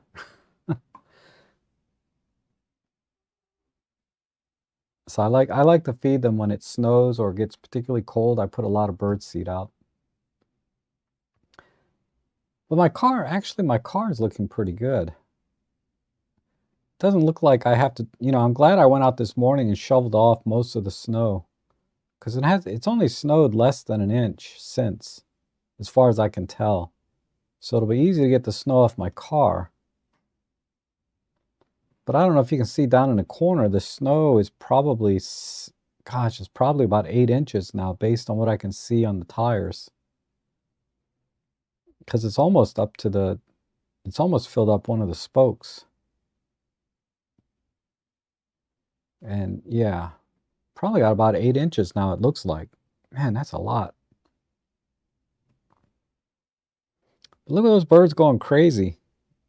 I'm gonna have to get out there and get some backyard bird shots. Okay. Where'd my chat window go? Any pictures of me from when I was young? Yeah, there are. I'll try and find one. I don't have any pictures of me with my shirt off, so to speak, but not that I was buff, but physically I was very fit. Cardio wise, I was very fit, and I was pretty strong. I used to work out benching my own weight at the time, so I would do like 3 sets of my own weight, which was at the time about 135. So I would do 3 sets of 8 at 135 pounds. That was my benching routine that I can remember. And that would curl 40 pounds in 3 sets in each arm. And then leg press. I don't know, it's been like 20 years. It's been a while. But I never got bulky or anything, I just don't have the genetics, or I didn't try hard enough to get bulky, because you have to really eat a lot. And, I was trying not to eat a lot because back in the day, I was easily almost 200 pounds. I mean, 50 pounds more than what I am now. And that was ugly. So I started working out, and over 2 years, I got pretty fit. But Paul, thank you so much for your support. I really appreciate it. Paul is now a new member. And, as a member, it's really just a way to show your support for the live streams and all the work I do behind the scenes, both online and offline. So it's greatly appreciated. And I only started the membership because so many people asked me, don't you have a membership? I said, well, okay, I'll start one if you guys want. So I set it for the most minimum I could do, 99 cents. So it's just a token of your appreciation, and but it means a lot to me. Thank you so much. And Adam says, are those ports water resistant without the cover secured? Yes, because I remember I took my OM3 out in, oh, no, those, I'm sorry. I didn't read your question correctly. No, you have to close those things completely, of course, yeah. It's better with a dog on a train than in bus or plane. At least here in CZ, you can take a dog in without issue and it's enough space. I have to look. I don't think I can take a dog on Amtrak. Worst part is that you might need to clean the driveway again when you return. Yeah, I know. Yeah, it's supposed to stop this afternoon, I think, but you can't wait until it's all done because then it's really hard. So I don't know. I don't know what I'm gonna do. I could just stay home, do macro photography, some snowflakes and things like that. I don't have to leave, but I'm eventually gonna have to leave because it's not gonna go away on its own because it's not gonna get warm enough, unfortunately. Ooh, wow, it looks like I'm all caught up on the chat. So let's show a few pictures real quick that I did this week.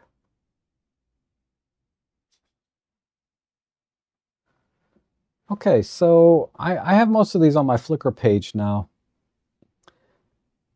This is another experiment. I've been, I talked about this a month or so ago where I was stacking images to try to get more resolution. So here's another example. On the left is a single shot from 6 frames. All I did was SH2. I wasn't focus bracketing. I just was in SH2 and I captured 20 or 30 frames, and I found 6 of them where the bird didn't move, right? So out of those 6 images, I took them into Photoshop, converted them to smart objects, and then did stacking by average, by mean. So if you're not familiar with what that is, basically it's trying to find the sharpest part of every of the image across the frame and then averaging those. But clearly there's more detail in the stacked image, which you would expect. So it's very difficult to do with birds, but because they're always moving, especially small birds. But there's a good example of that. And this was Blackwater, and this is just basically a straight out of camera shot. I even put 16:9 in the camera crop ratio, or aspect ratio in the camera, and shot in, this was dramatic tone number 2, which is the black and white dramatic tone. So this is pretty much straight out of camera. I think this was like f11 or f16. Yeah, this one's f11. So I got the starburst on the 12 to 45. I thought that came out pretty good. And then they have this place called Duck Wall where all these ducks come. So I got a few shots of the ducks. This is my OM3 and 300 f4 with teleconverter. So I got really, really close. This is pretty much the full frame. It's not cropped at all, other than maybe the top and bottom a little bit. But I was able to fill the frame with the duck, so there's a lot of detail there. Yeah, here's another one. Just amazing detail. And yep, couple of more ducks. I'll have to look up what these are.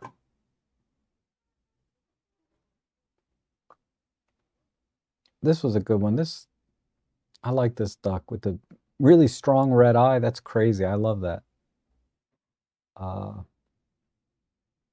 And there's seagulls there, of course. And some swans. A couple of my buddies there out taking photos. That's David with his 100 to 600 or 150 to 600. That's a beast of a lens. Got this eagle, and it was heavily backlit, so it's a terrible picture. But it's rare that I see them flying this low, or it's rare that I can capture one flying this low. And again, heavily backlit. I dialed in like +2 exposure comp as it is, but when a bird is heavily backlit, you know, you're not going to get a very good picture. But I rarely get to capture an eagle this low to the ground. So it was a kind of a neat shot for me. But you can see there's hardly any detail and color because it was backlit. Some more swans. I like this composition. Got two little birds here in the back. These are snow geese. And then these are just regular swans, I think. And then these are all snow geese. You can tell because they have the black wingtips, right? But I caught them all in sync. I thought that was pretty cool. This little chickadee, got him landing on this branch. Blue heron, ubiquitous, you know. But this came out pretty good. The light was really good on him. So that came out pretty good. And this is the stacked shot. We saw this earlier, but I just uploaded individually. Yep, there's a bald eagle just sitting on a branch. This is a straight out of camera JPEG also. I didn't see any need to edit this really because it's pretty low noise and good lighting. So I just used the JPEG in this case. I even made a note here, SOOC. So this is a straight out of camera JPEG. Nothing to edit. And this is a starburst. This is the 12 to 45 Pro at f/16, I believe, because the starburst is a little bit more distinct. So this lens, it's not really known for starburst, but you can get it sometimes. So I got kind of lucky. A couple of dust spots here in the frame. Again, straight out of camera, JPEG. This is, again, I believe, I think this shot, this is not a dramatic tone shot. This is using the graduated ND filter. So I used the ND8, I believe it was. If I recall, not 100%, but I'm pretty sure that's what I did here, is I used the grad ND filter, and that's why the sky is relatively dark. Yep, another shot here. Kind of the same thing. I like this one because I was able to frame the sun in between the twig here. And this, I think you guys seen. This image got popular. 256 faves. That's not bad for me. But yeah, I think you guys saw all these last week. So that's what I did. I just had a couple of days there, or actually just that one day at Blackwater, and I think I've been home ever since for my photography. But it was a good day. It was a good solid day for that one day. So is the forecast for more snow? Just a little bit. I think it's going to be over though this afternoon. It's going to be mostly freezing rain at this point is what I'm told. And John says, if your feeders are empty, the squirrels will complain and report you. That's funny.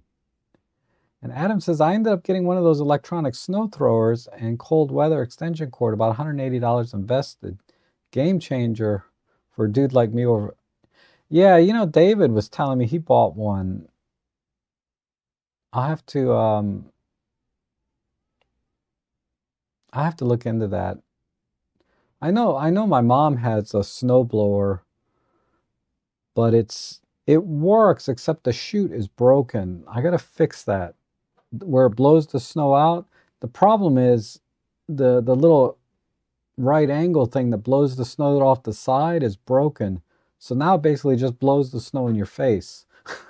Because I remember using it and I was just covered in snow when I was done. It's terrible. It says, yeah, the local weather channels hyped up snow totals big time in Springfield, but that's typical of Nova. It says heavy snow on the apps. Looking outside, there on Crag, it's just misty. Yeah. Rob, have you had experience with the non's Instaback on HASI? Yes. Boy, that's out of left field, but hold on.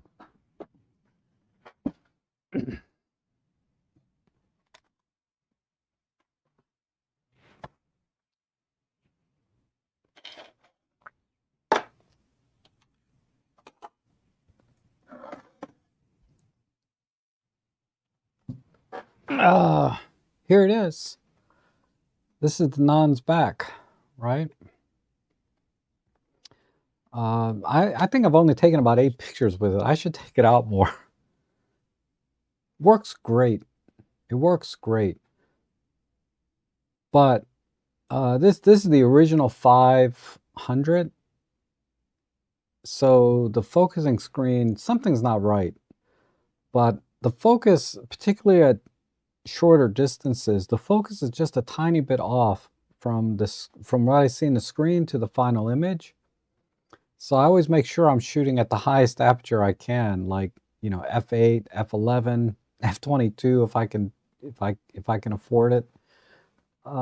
It works awesome though. But it took me a few test shots to get the focus right, meaning, you know, whether I had to back it off just a tiny bit or back it forward, I can't remember now. I'm gonna have to do the experiment over again. You know, and at about $1 a print, you know, I'm trying to minimize that. But the other thing is you can just shoot at a wider aperture, f8 or f11, if you can afford the light. But I love it. I really love it. It works great. So I posted a few images from this. Let me see if I can pull it up for you. And you can just look at them.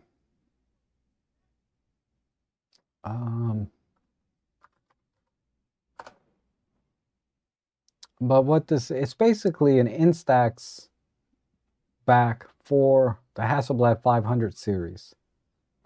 So you take off the film back, like the regular 120 film.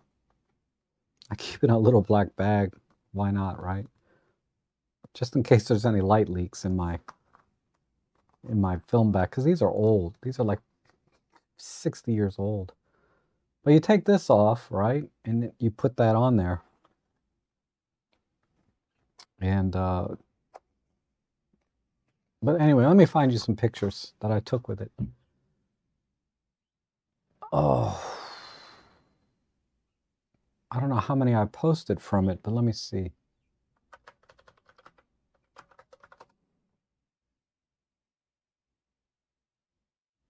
I got 7 photos. So I'll give you the link for this. Where's my chat window?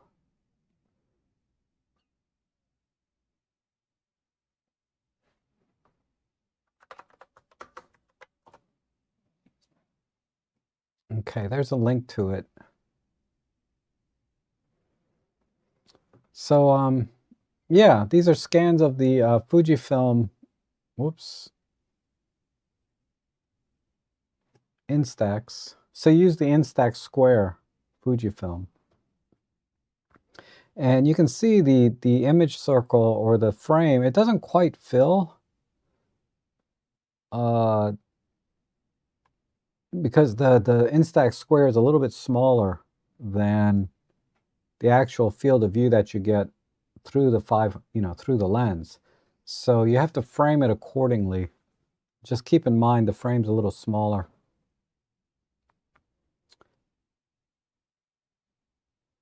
But you're not missing much, just a little bit on the edges, right?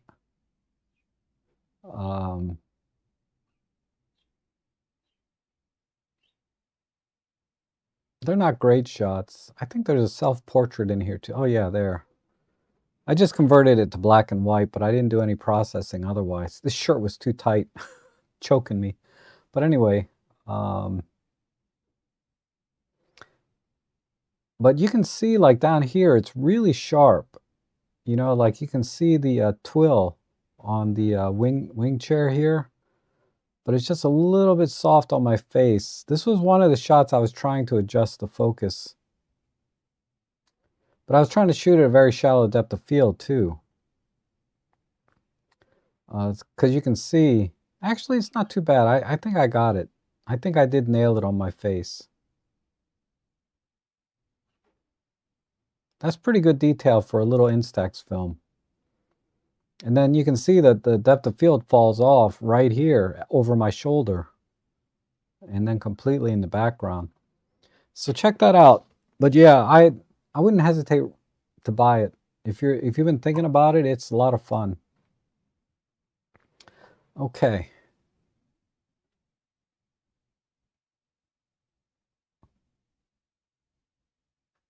Wayne says, yes, you can take small cats and dogs on most Amtrak trains for trips up to 7 hours, provided the combined weight of the pet and the carrier is 20 pounds or less.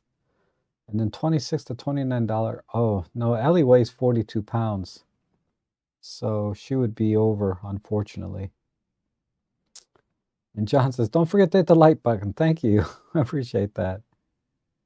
And Adam says, thank you for the reminder. Okay. And then when I make changes in Super Control Panel in EM10, like saturation, sharpness, or tone curve, is there a way to have these settings saved in RAW so I can have the RAW pre-edited in Lightroom? No. Unfortunately. I think you can, in Workspace, it comes over, but not for Lightroom, unfortunately.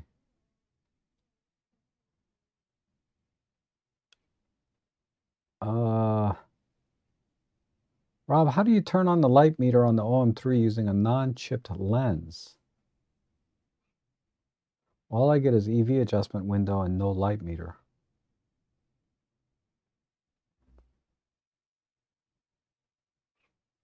Okay. You know, I hadn't thought about it. Let me look. Let me grab my OM3. See if I can figure it out in 30 seconds or not. 1 second.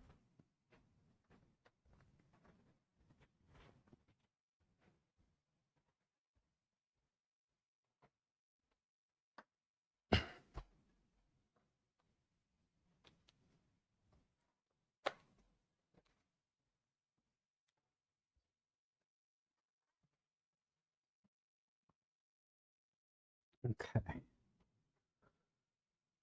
So if I take the lens off and put on, that's not.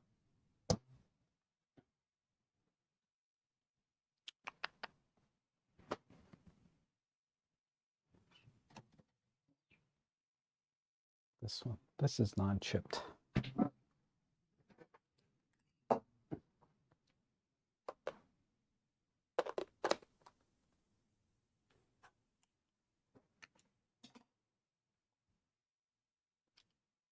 All right, so let me just put an aperture priority.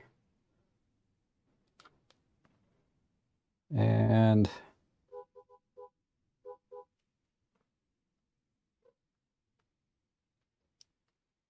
okay, so I got exposure comp, but I don't have the light meter. Turn off night vision. Check that again.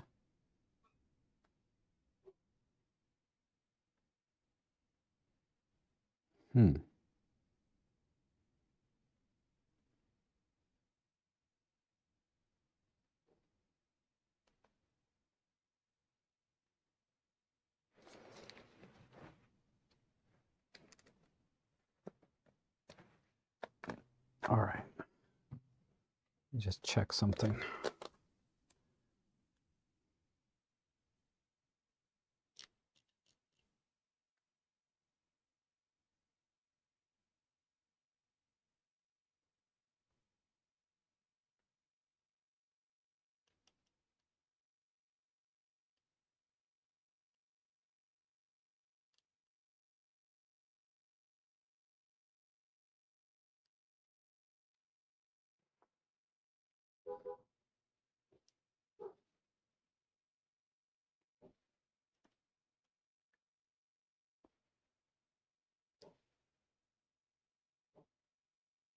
Hmm.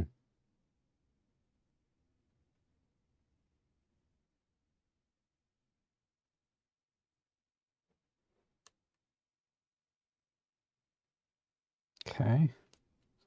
So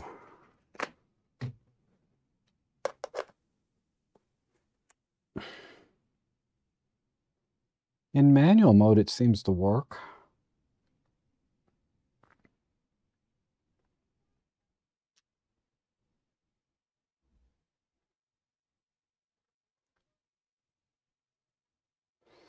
So you can see the light meter's working. And I didn't do anything. I just put the lens on.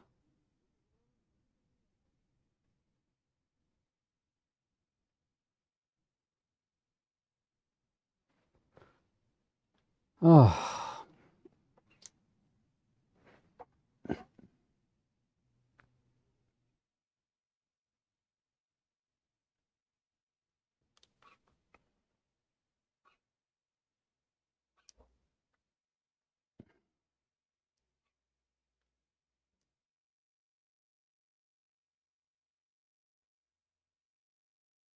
Yeah, I don't see any settings for that.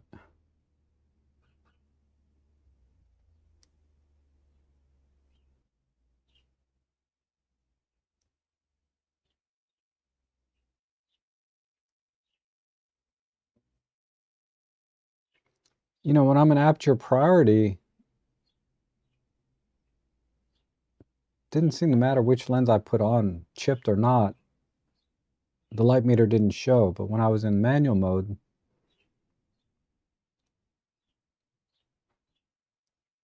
it seems to just work. I don't see any settings.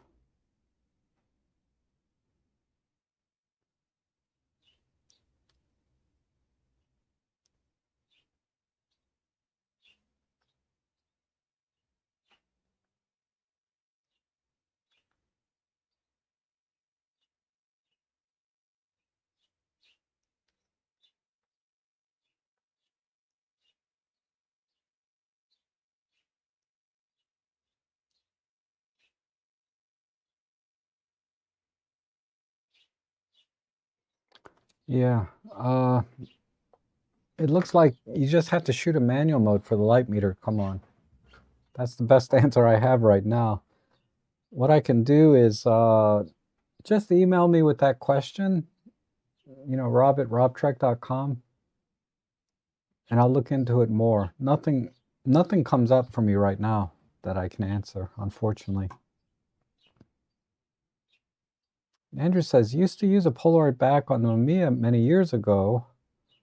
I was in magazines. We needed to know that our cover photos were good enough before we committed to film. Yes. Yes, I remember that.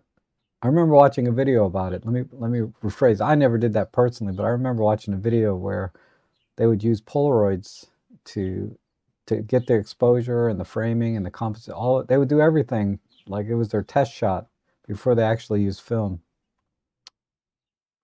And Wayne says, "Why does everyone think OM System? What does everyone think OM System will release this year?" I have no idea. I would be surprised if they release anything other than maybe an update, like rebranding some lenses. But cameras, I don't know. I don't think. We'll see towards the end of the year. But I haven't heard anything. I haven't heard anything. But you never know, right? The OM3 came out with almost no, very little advance notice in the rumors, in other words. So I've been using a handheld meter lately. Great fun. Oh my God. Yeah. I need to get me a.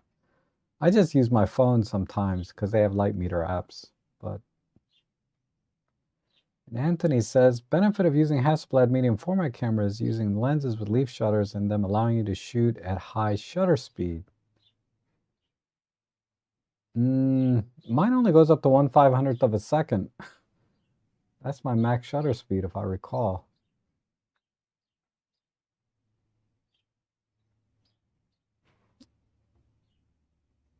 Unless you're referring to the more modern ones. The modern ones, I don't know how fast they go. I was thinking updated lenses as well. Yeah, probably that would be the most. And Rob, how long does it take your PC to process, export an image using DxO PL9? Typically 15 to 20 seconds. If I have, a few AI and DxO, the Deep Prime going. So I might have Deep Prime. I always have Deep Prime optical corrections, some masking, and then also some AI masking, maybe 1 or 2 layers. And then it takes, for the first one always takes about 30 seconds to a minute, but then the next few that I do usually about 20 seconds, give or take. An OM10, I don't know. Maybe an OM10.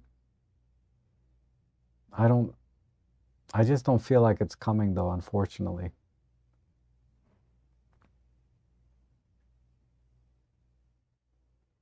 I mean, maybe the rumors will start for an OM1 Mark III, but I certainly don't think an OM1 Mark III will get released this year. No OM3 Mark II, that's not going to happen. So the next logical camera might be an OM5 Mark III, but they just released the Mark II last year. So camera-wise, an OM10 would seem to be the logical choice.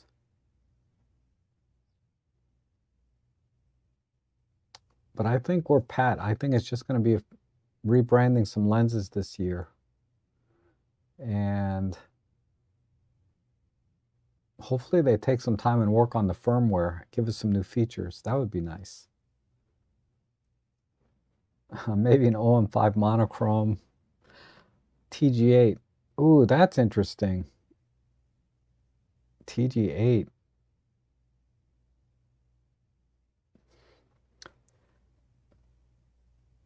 Man, if they could release a monochrome camera, how hard would that be? Because they would just have to do a little bit of re-engineering the software to handle a monochrome chip because you don't have to demosaic it anymore.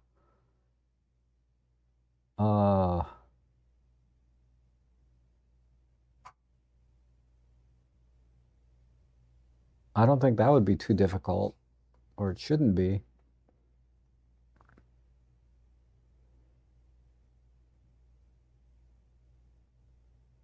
Yeah, if they come out with a monochrome Micro Four Thirds, I'll be there. I would definitely buy one. I mean, I'll buy almost anything Micro Four Thirds, but it has to be something different, right? Like OM1 to the OM1 Mark II, I didn't upgrade. I just didn't see any reason to. But the OM3, I bought right away. I pre-ordered it, and the OM5 and the OM5 Mark II, I didn't see any need for it because I have an EM5 Mark III, which does what I need it to do. I mean, the OM5s are better cameras, just like the OM1 Mark II is a better camera than my OM1, but not enough, right, for me to trade in and get those things. So,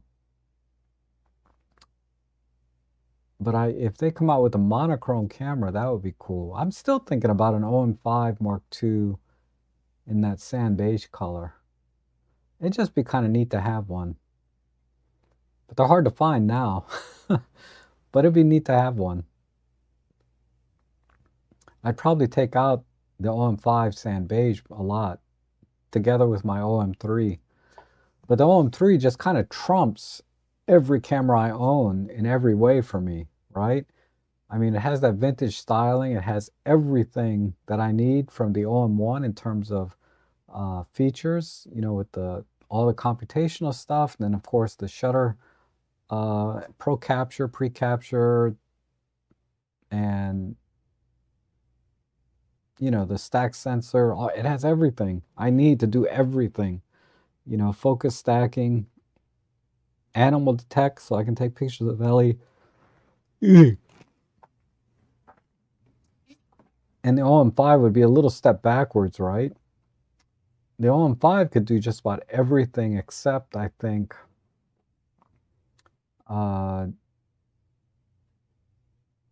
really, actually, it can do everything. Just it doesn't have the subject detect. So I'd have to, and fortunately, I'm pretty good now. I'd have to track by eye anything I want to take a picture of that's moving fast, like my dog Ellie or birds. But I could do it, you know. I don't really need the subject detect that much. The eye detect is nice though. The eye detect and the subject detect does make kind of a difference because there's a lot of shots that I would throw away because the eye's not in focus, and that would happen a lot with the OM5. But other than that, it does everything. Focus, I'd probably use it for focus stacking and bracketing. I could use it for macro, um, just everyday street photography. I mean, the OM5 can do everything. The only thing it's lacking is the subject detect, really, for the eye detect.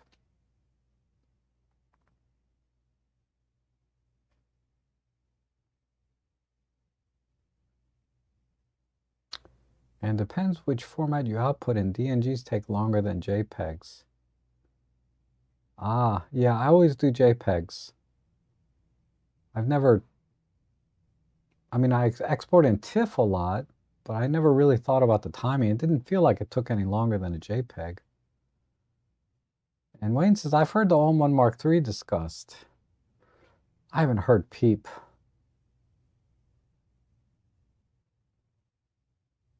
And Anthony says, when using studio strobes, you can sync the shutter at 1/1000th of a second if you need to with a leaf shutter. Yeah, that I know in the more modern Hasselblads, right? The digital ones. But my old film one is 1/500th is the max. It is the fastest shutter speed. Yep. Ooh, Pen F2 mono. I'll take a Pen F2 mono or not. Doesn't matter to me. I am experimenting a little bit with monochrome and comparing. I didn't show those. Let me show. I mean, they're not very good shots, but I have to do it in. I have to pull up Lightroom because DxO doesn't support monochrome cameras. That's a problem. I mean, Adobe's not that expensive, but why spend 120 bucks a year if I don't have to? And I have to because, not because I shoot the monochrome cameras, but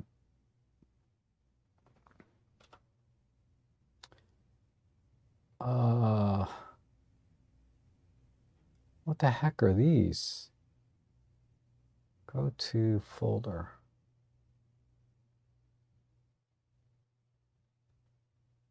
These are someone else's shots. I need to delete those.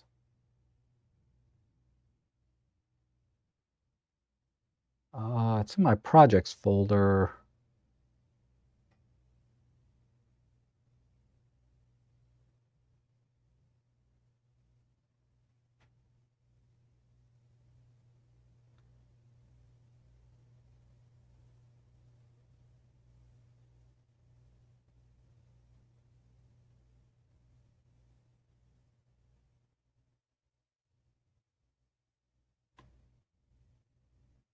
Monochrome.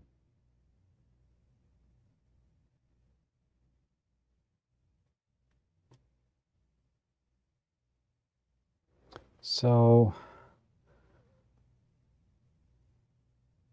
let's see. If I just go to the raws, no, I can't do that. I mean, okay, so this is the OM3, just standard monochrome profile. This is the K3 Mark I, which is a color sensor, and then this is the monochrome sensor. So if I take this one, and I'm trying to find one similar. Are these? Yeah, this one.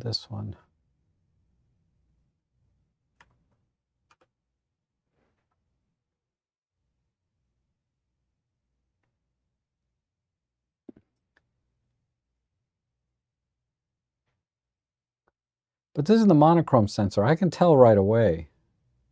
There's no way to zoom. So let's compare these two. So this is the K3 Mark I.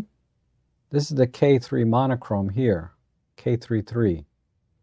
They're both 26 megapixel APS-C sensors, but this has the color. This one is black and white only, right? And oh, that's too close. So yeah, the K3 is a little bit lower contrast overall, the monochrome, but with that you get finer gradations from completely black to white. I mean, it looks really good. What's surprising though is how well the because is this? This is the straight out of camera JPEG from the color camera, the K3 Mark I. It's amazing how well they mimicked the actual monochrome sensor. That in a blind test, I would not be able to tell the difference between these two. The K3 Mark I, so you can see it here. I always name my files in camera, right? I changed the naming convention. K3M1, and then K33, K3 monochrome. But it's pretty impressive how well the K3 Mark I monochrome setting mimicked what the monochrome sensor did. I mean, I cannot really see any difference. So just for context, this is the raw file, but I just converted it to black and white. Let me reset it. Just this is what the color version is, right? So we have red, we have blue, we have green, and then we have some oranges and yellows here. But we have, you know, all three colors represented here, red, green, blue. And then Ellie is black and white, so she's a good example for the tonality. And it looks like I misfocused a little bit with the monochrome, but when I pull up this is the monochrome from the Mark I. It's, there we go, sorry. Now they swap. Let me put it back. All right, so this is the K3 Mark I.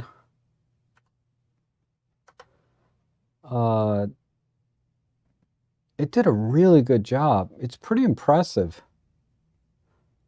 how well it duplicated the actual tones of the monochrome camera. As opposed to, say, this is the OM3 over here. On the OM3, the transition from, it's higher contrast, long story short. It's a little bit higher contrast. And, this is the straight out of camera monochrome. And you can see the red tones in her eyes. These oranges are a little bit lighter. Of course, that could just be the lighting. And the exposure is different. I'm at f2 ISO. Anyway, the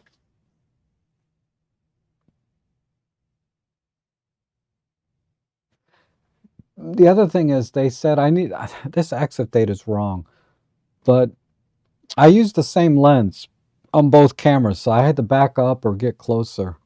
But I used, if I recall, I used the 50mm f1.4 Pentax lens on both cameras, so I adapted it to my Pen F. Because sometimes a lens can make a difference in how it renders the tones, right? It's very subtle, but if I can use the same lens on both to compare. But either way, you can see that it's very, these were both shot at f1.4 with the same 50mm lens, but you can definitely see like the blues and the reds here are darker than they are on the Pentax. And let me just go, this is the Pentax monochrome, the K33 versus the Pen F monochrome straight out of camera. All right, sorry, let me get the JPEG. There's the JPEG. Yeah, there's just more contrast, right?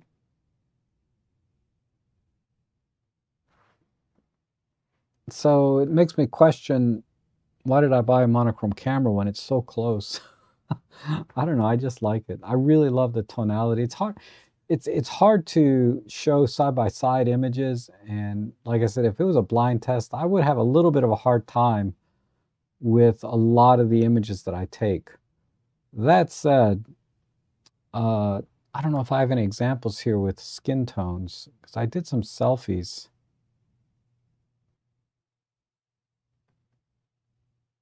This is the OM3. Yeah, I don't have any side-by-sides here, but you can definitely see differences in skin tones, especially when you use a black and white camera versus a color camera and convert it. But the Pentax monochrome the Pentax K1, or I'm sorry, the Pentax K3 Mark I, which is a color camera, the black and white conversion in camera is pretty close. I'll have to try it with skin tones and see. But I'm going to compare all the different cameras just for fun, as a just a fun exercise, and then share that with you, because there seems to be a lot of interest in the new GR4 monochrome camera, and you know, some people might find it interesting. I don't know. If nothing, I'll just do it for myself.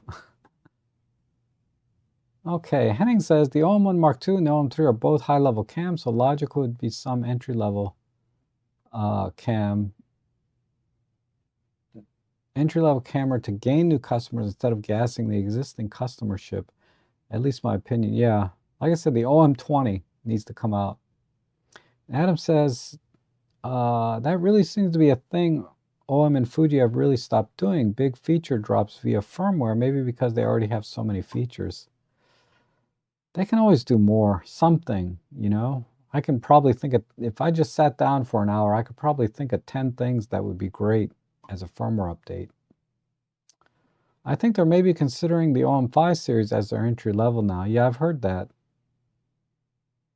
But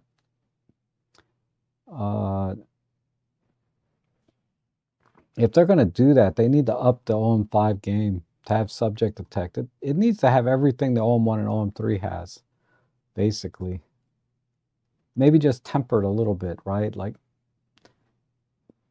but yeah. And Jeff says, my MacBook M4 seems to be outputting ORF files to TIFF in about 5 seconds. Wow, that's pretty fast. I don't think I've ever done that in 5 seconds, but I haven't paid attention. I mean, if it was taking several minutes, I'd be like, yeah, I can see the difference, but 15 or 20 seconds is about right. And Wayne says, what about a good photo printer? Add any recommendations? So if you just want a standard photo printer, the Epson XP series are really good. for standard size 8.5 by 11 type color prints.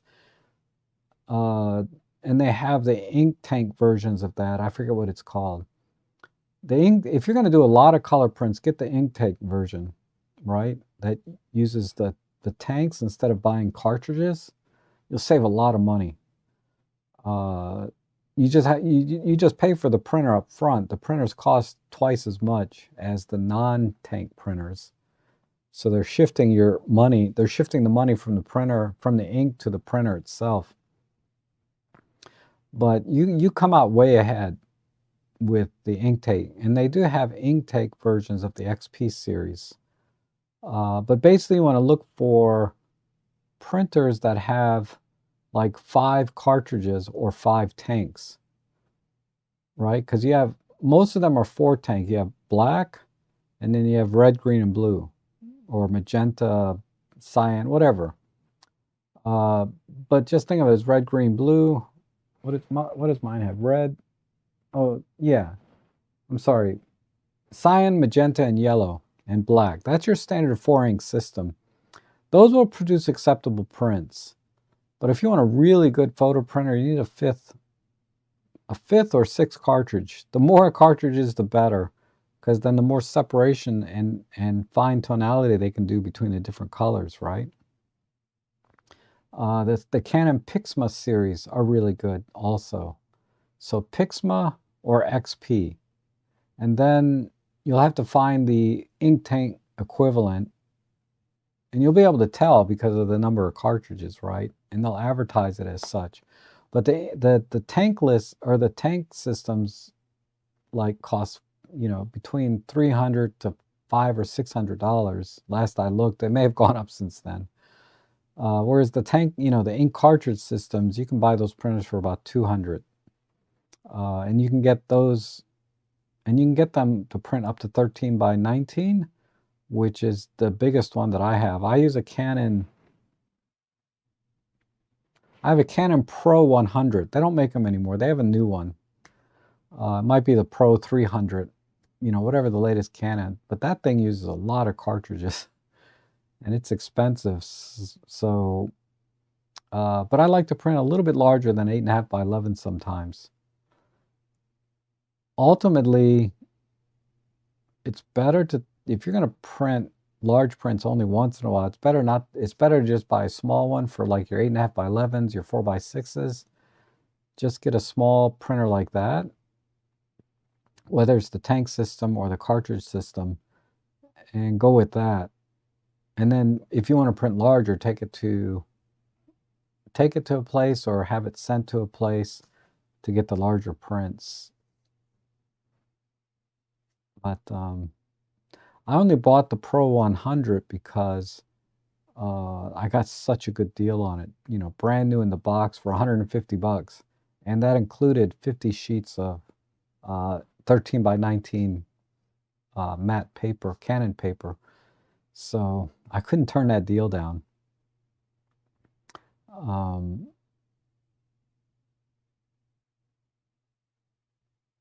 But yeah, XP from Epson, or if you want to go Canon, the Pixma. Those two are really good series. Oh, monochrome conversion comparison would be interesting. Yeah, I think so. And Eric's here. Hey, Intrigue, how are you? Good to see you. And then finish that thought if you can, Rob. Why do you maintain an Adobe license? You stated that thought and shifted. Oh, okay. So number one, I can process the raw images from my Pentax monochrome natively, right? Well, that's actually number 2, but one of the reasons is that. And I found that I can convert the Pentax images, the raw images, to TIFF, and then take those into DxO, right? So if it was only that, if it was only because of the Pentax thing, I could probably still ditch Adobe because I can convert my Pentax RAWs, monochrome RAWs to TIFF. That said, I did notice that editing the RAW files natively, I do get slightly better results than converting them to TIFF and editing them in DxO. So far, I'm not sure where that loss in quality is happening in that process. Maybe I need to include or some step in there, but it's not enough of a difference that I would spend $120 a year, right? I'll just convert to TIFF and just edit in DxO. The main reason I keep Adobe is because of the workflow between Adobe, Lightroom, and Photoshop. Because when I'm doing my paid jobs, which is like my last job that I did with a commercial real estate property, I take 3 or 4 images per scene. So I bracket ±2, and then I take a flash shot, a shot with flash, at least one with flash. And then I take those 4 images, and then I pick one of the 3 bracketed shots that has the exposure that I want. Because sometimes I want the darker one, but usually I just take the normal shot, right? The one at EV0. And I blend that through layering in Photoshop with the flash. So I'm always layering 2 shots, 3 shots in Photoshop. And being able to just select like 3 images in Lightroom and say edit as layers in Photoshop, that process is very smooth. And then Photoshop, since I can layer, because DxO doesn't let you layer images, but Photoshop I can layer images, and then I can manipulate the individual images as I see fit. Mostly it's exposure blending, like I take a little bit of light from the flash here, then I take a little ambient light over here. Sometimes I cut the ceiling out and change the color of the ceiling, or remove the color from the ceiling, because most ceilings are white, right? And when you have a light coming in from a window, and then you have light coming from an artificial light source, the white balance doesn't match. So then all of a sudden your ceiling has like this yellow tint on this side and this blue tint on the other side. So sometimes I cut out the ceiling and I just make it all white. But it's the workflow between Lightroom and Photoshop is very, very seamless. I could, and I have to try Affinity Photo from Canva and see if I can develop a workflow between DxO and Affinity, because Affinity does layers. And if I can do that, then I may not need to keep Adobe. But right now the workflow is so smooth between the two. And I just learned Photoshop over the years. But I'll give you one example.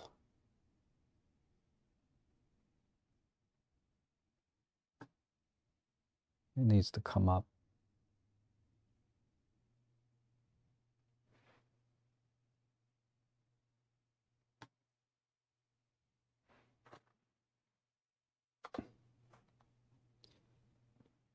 Okay. What was that address? 9? Here it is. So like this is the job. This is the last job that I did. And these are the 179.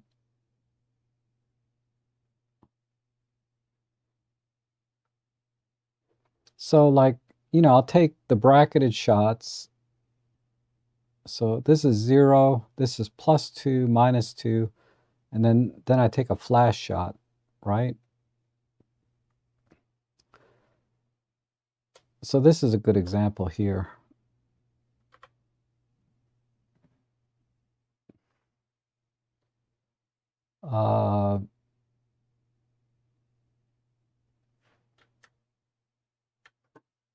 And this is the final result. Is this a TIFF? So if I if I edit in Photoshop,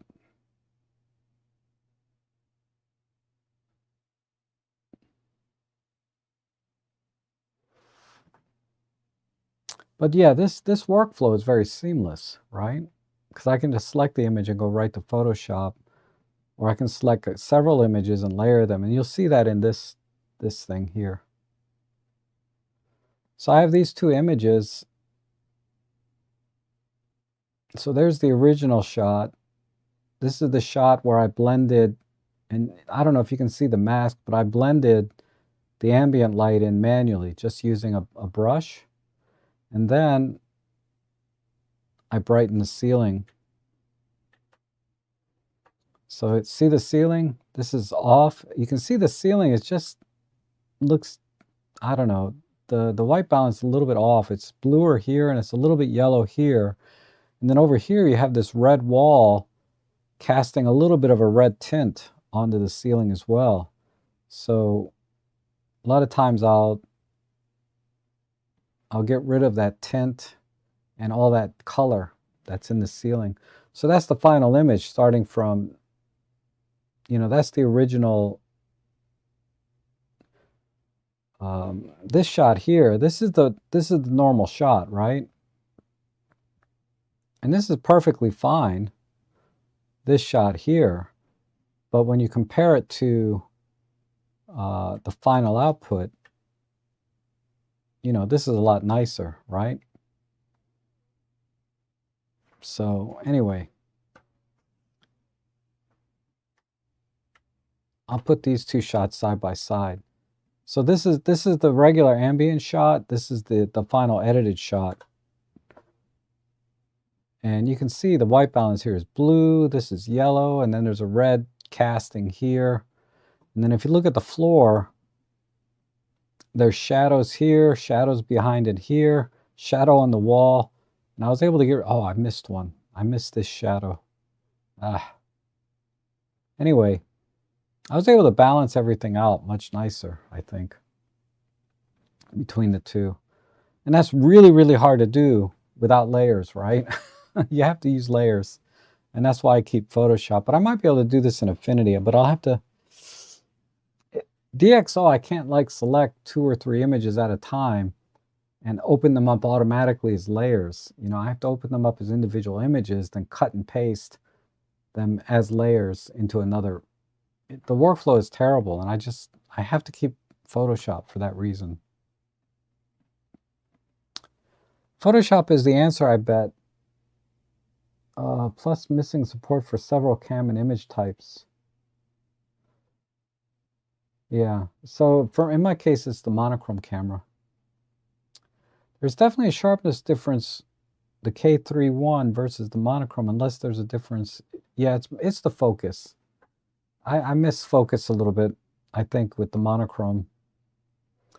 Is there any difference between setting your camera to monochrome versus converting in post? Yeah, because in camera, there's additional settings for sharpness and contrast, and then the gradient level. And this is true for most cameras. But there's usually presets in camera that adjust for that. And then there's also noise reduction applied to the JPEG in camera versus, a raw image and converting it, maybe there's definitely no noise reduction done, right? Unless you do it. I mean, you have to do everything. Sharpening, noise reduction, contrast, all of that. So there's definitely a difference. And Henning says, I'd be in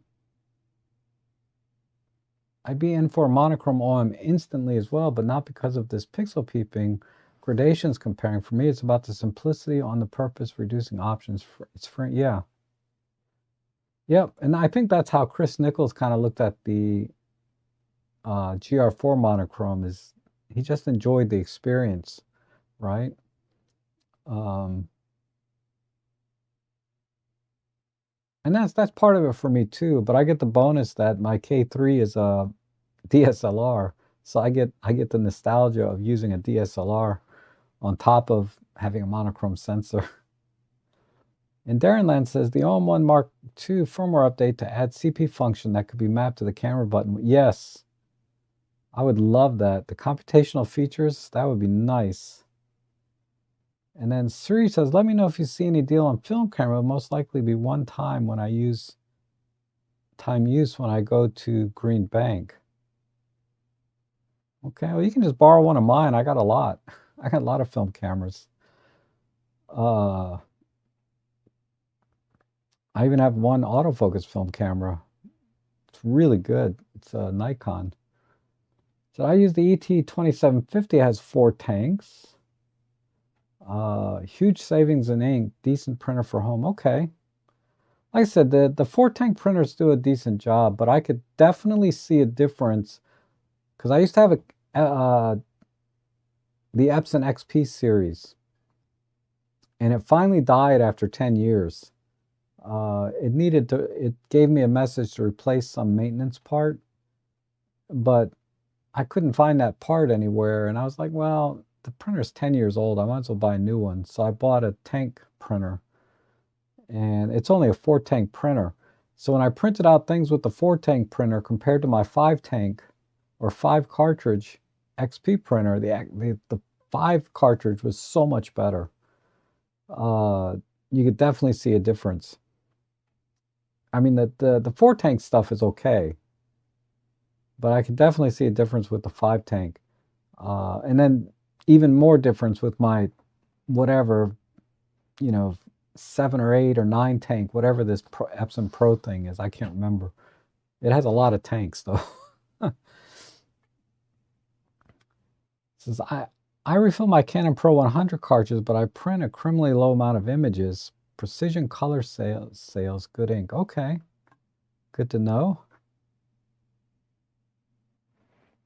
I better write that down or I'll forget.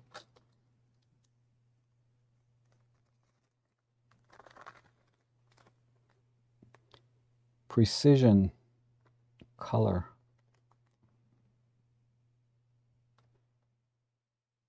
Precision color. Okay. Ink for Pro 100. All right. Yeah, that Pro 100 is really a nice printer. Epson ET8550 6-color printer, $750 up to 13 by 19. Q-Image profile prism, $35 to make profiles. Oh, wow. Okay, cool. $750 though, right? That's not a small amount of money, but that's what I'm saying. It's probably better to just, if you're going to print large only time to time, just take it in or send it in. And Darko says, thanks for all you do for the community, sir. Just came back into the stream. I had to take my wife to work. Click the like button for the greatest.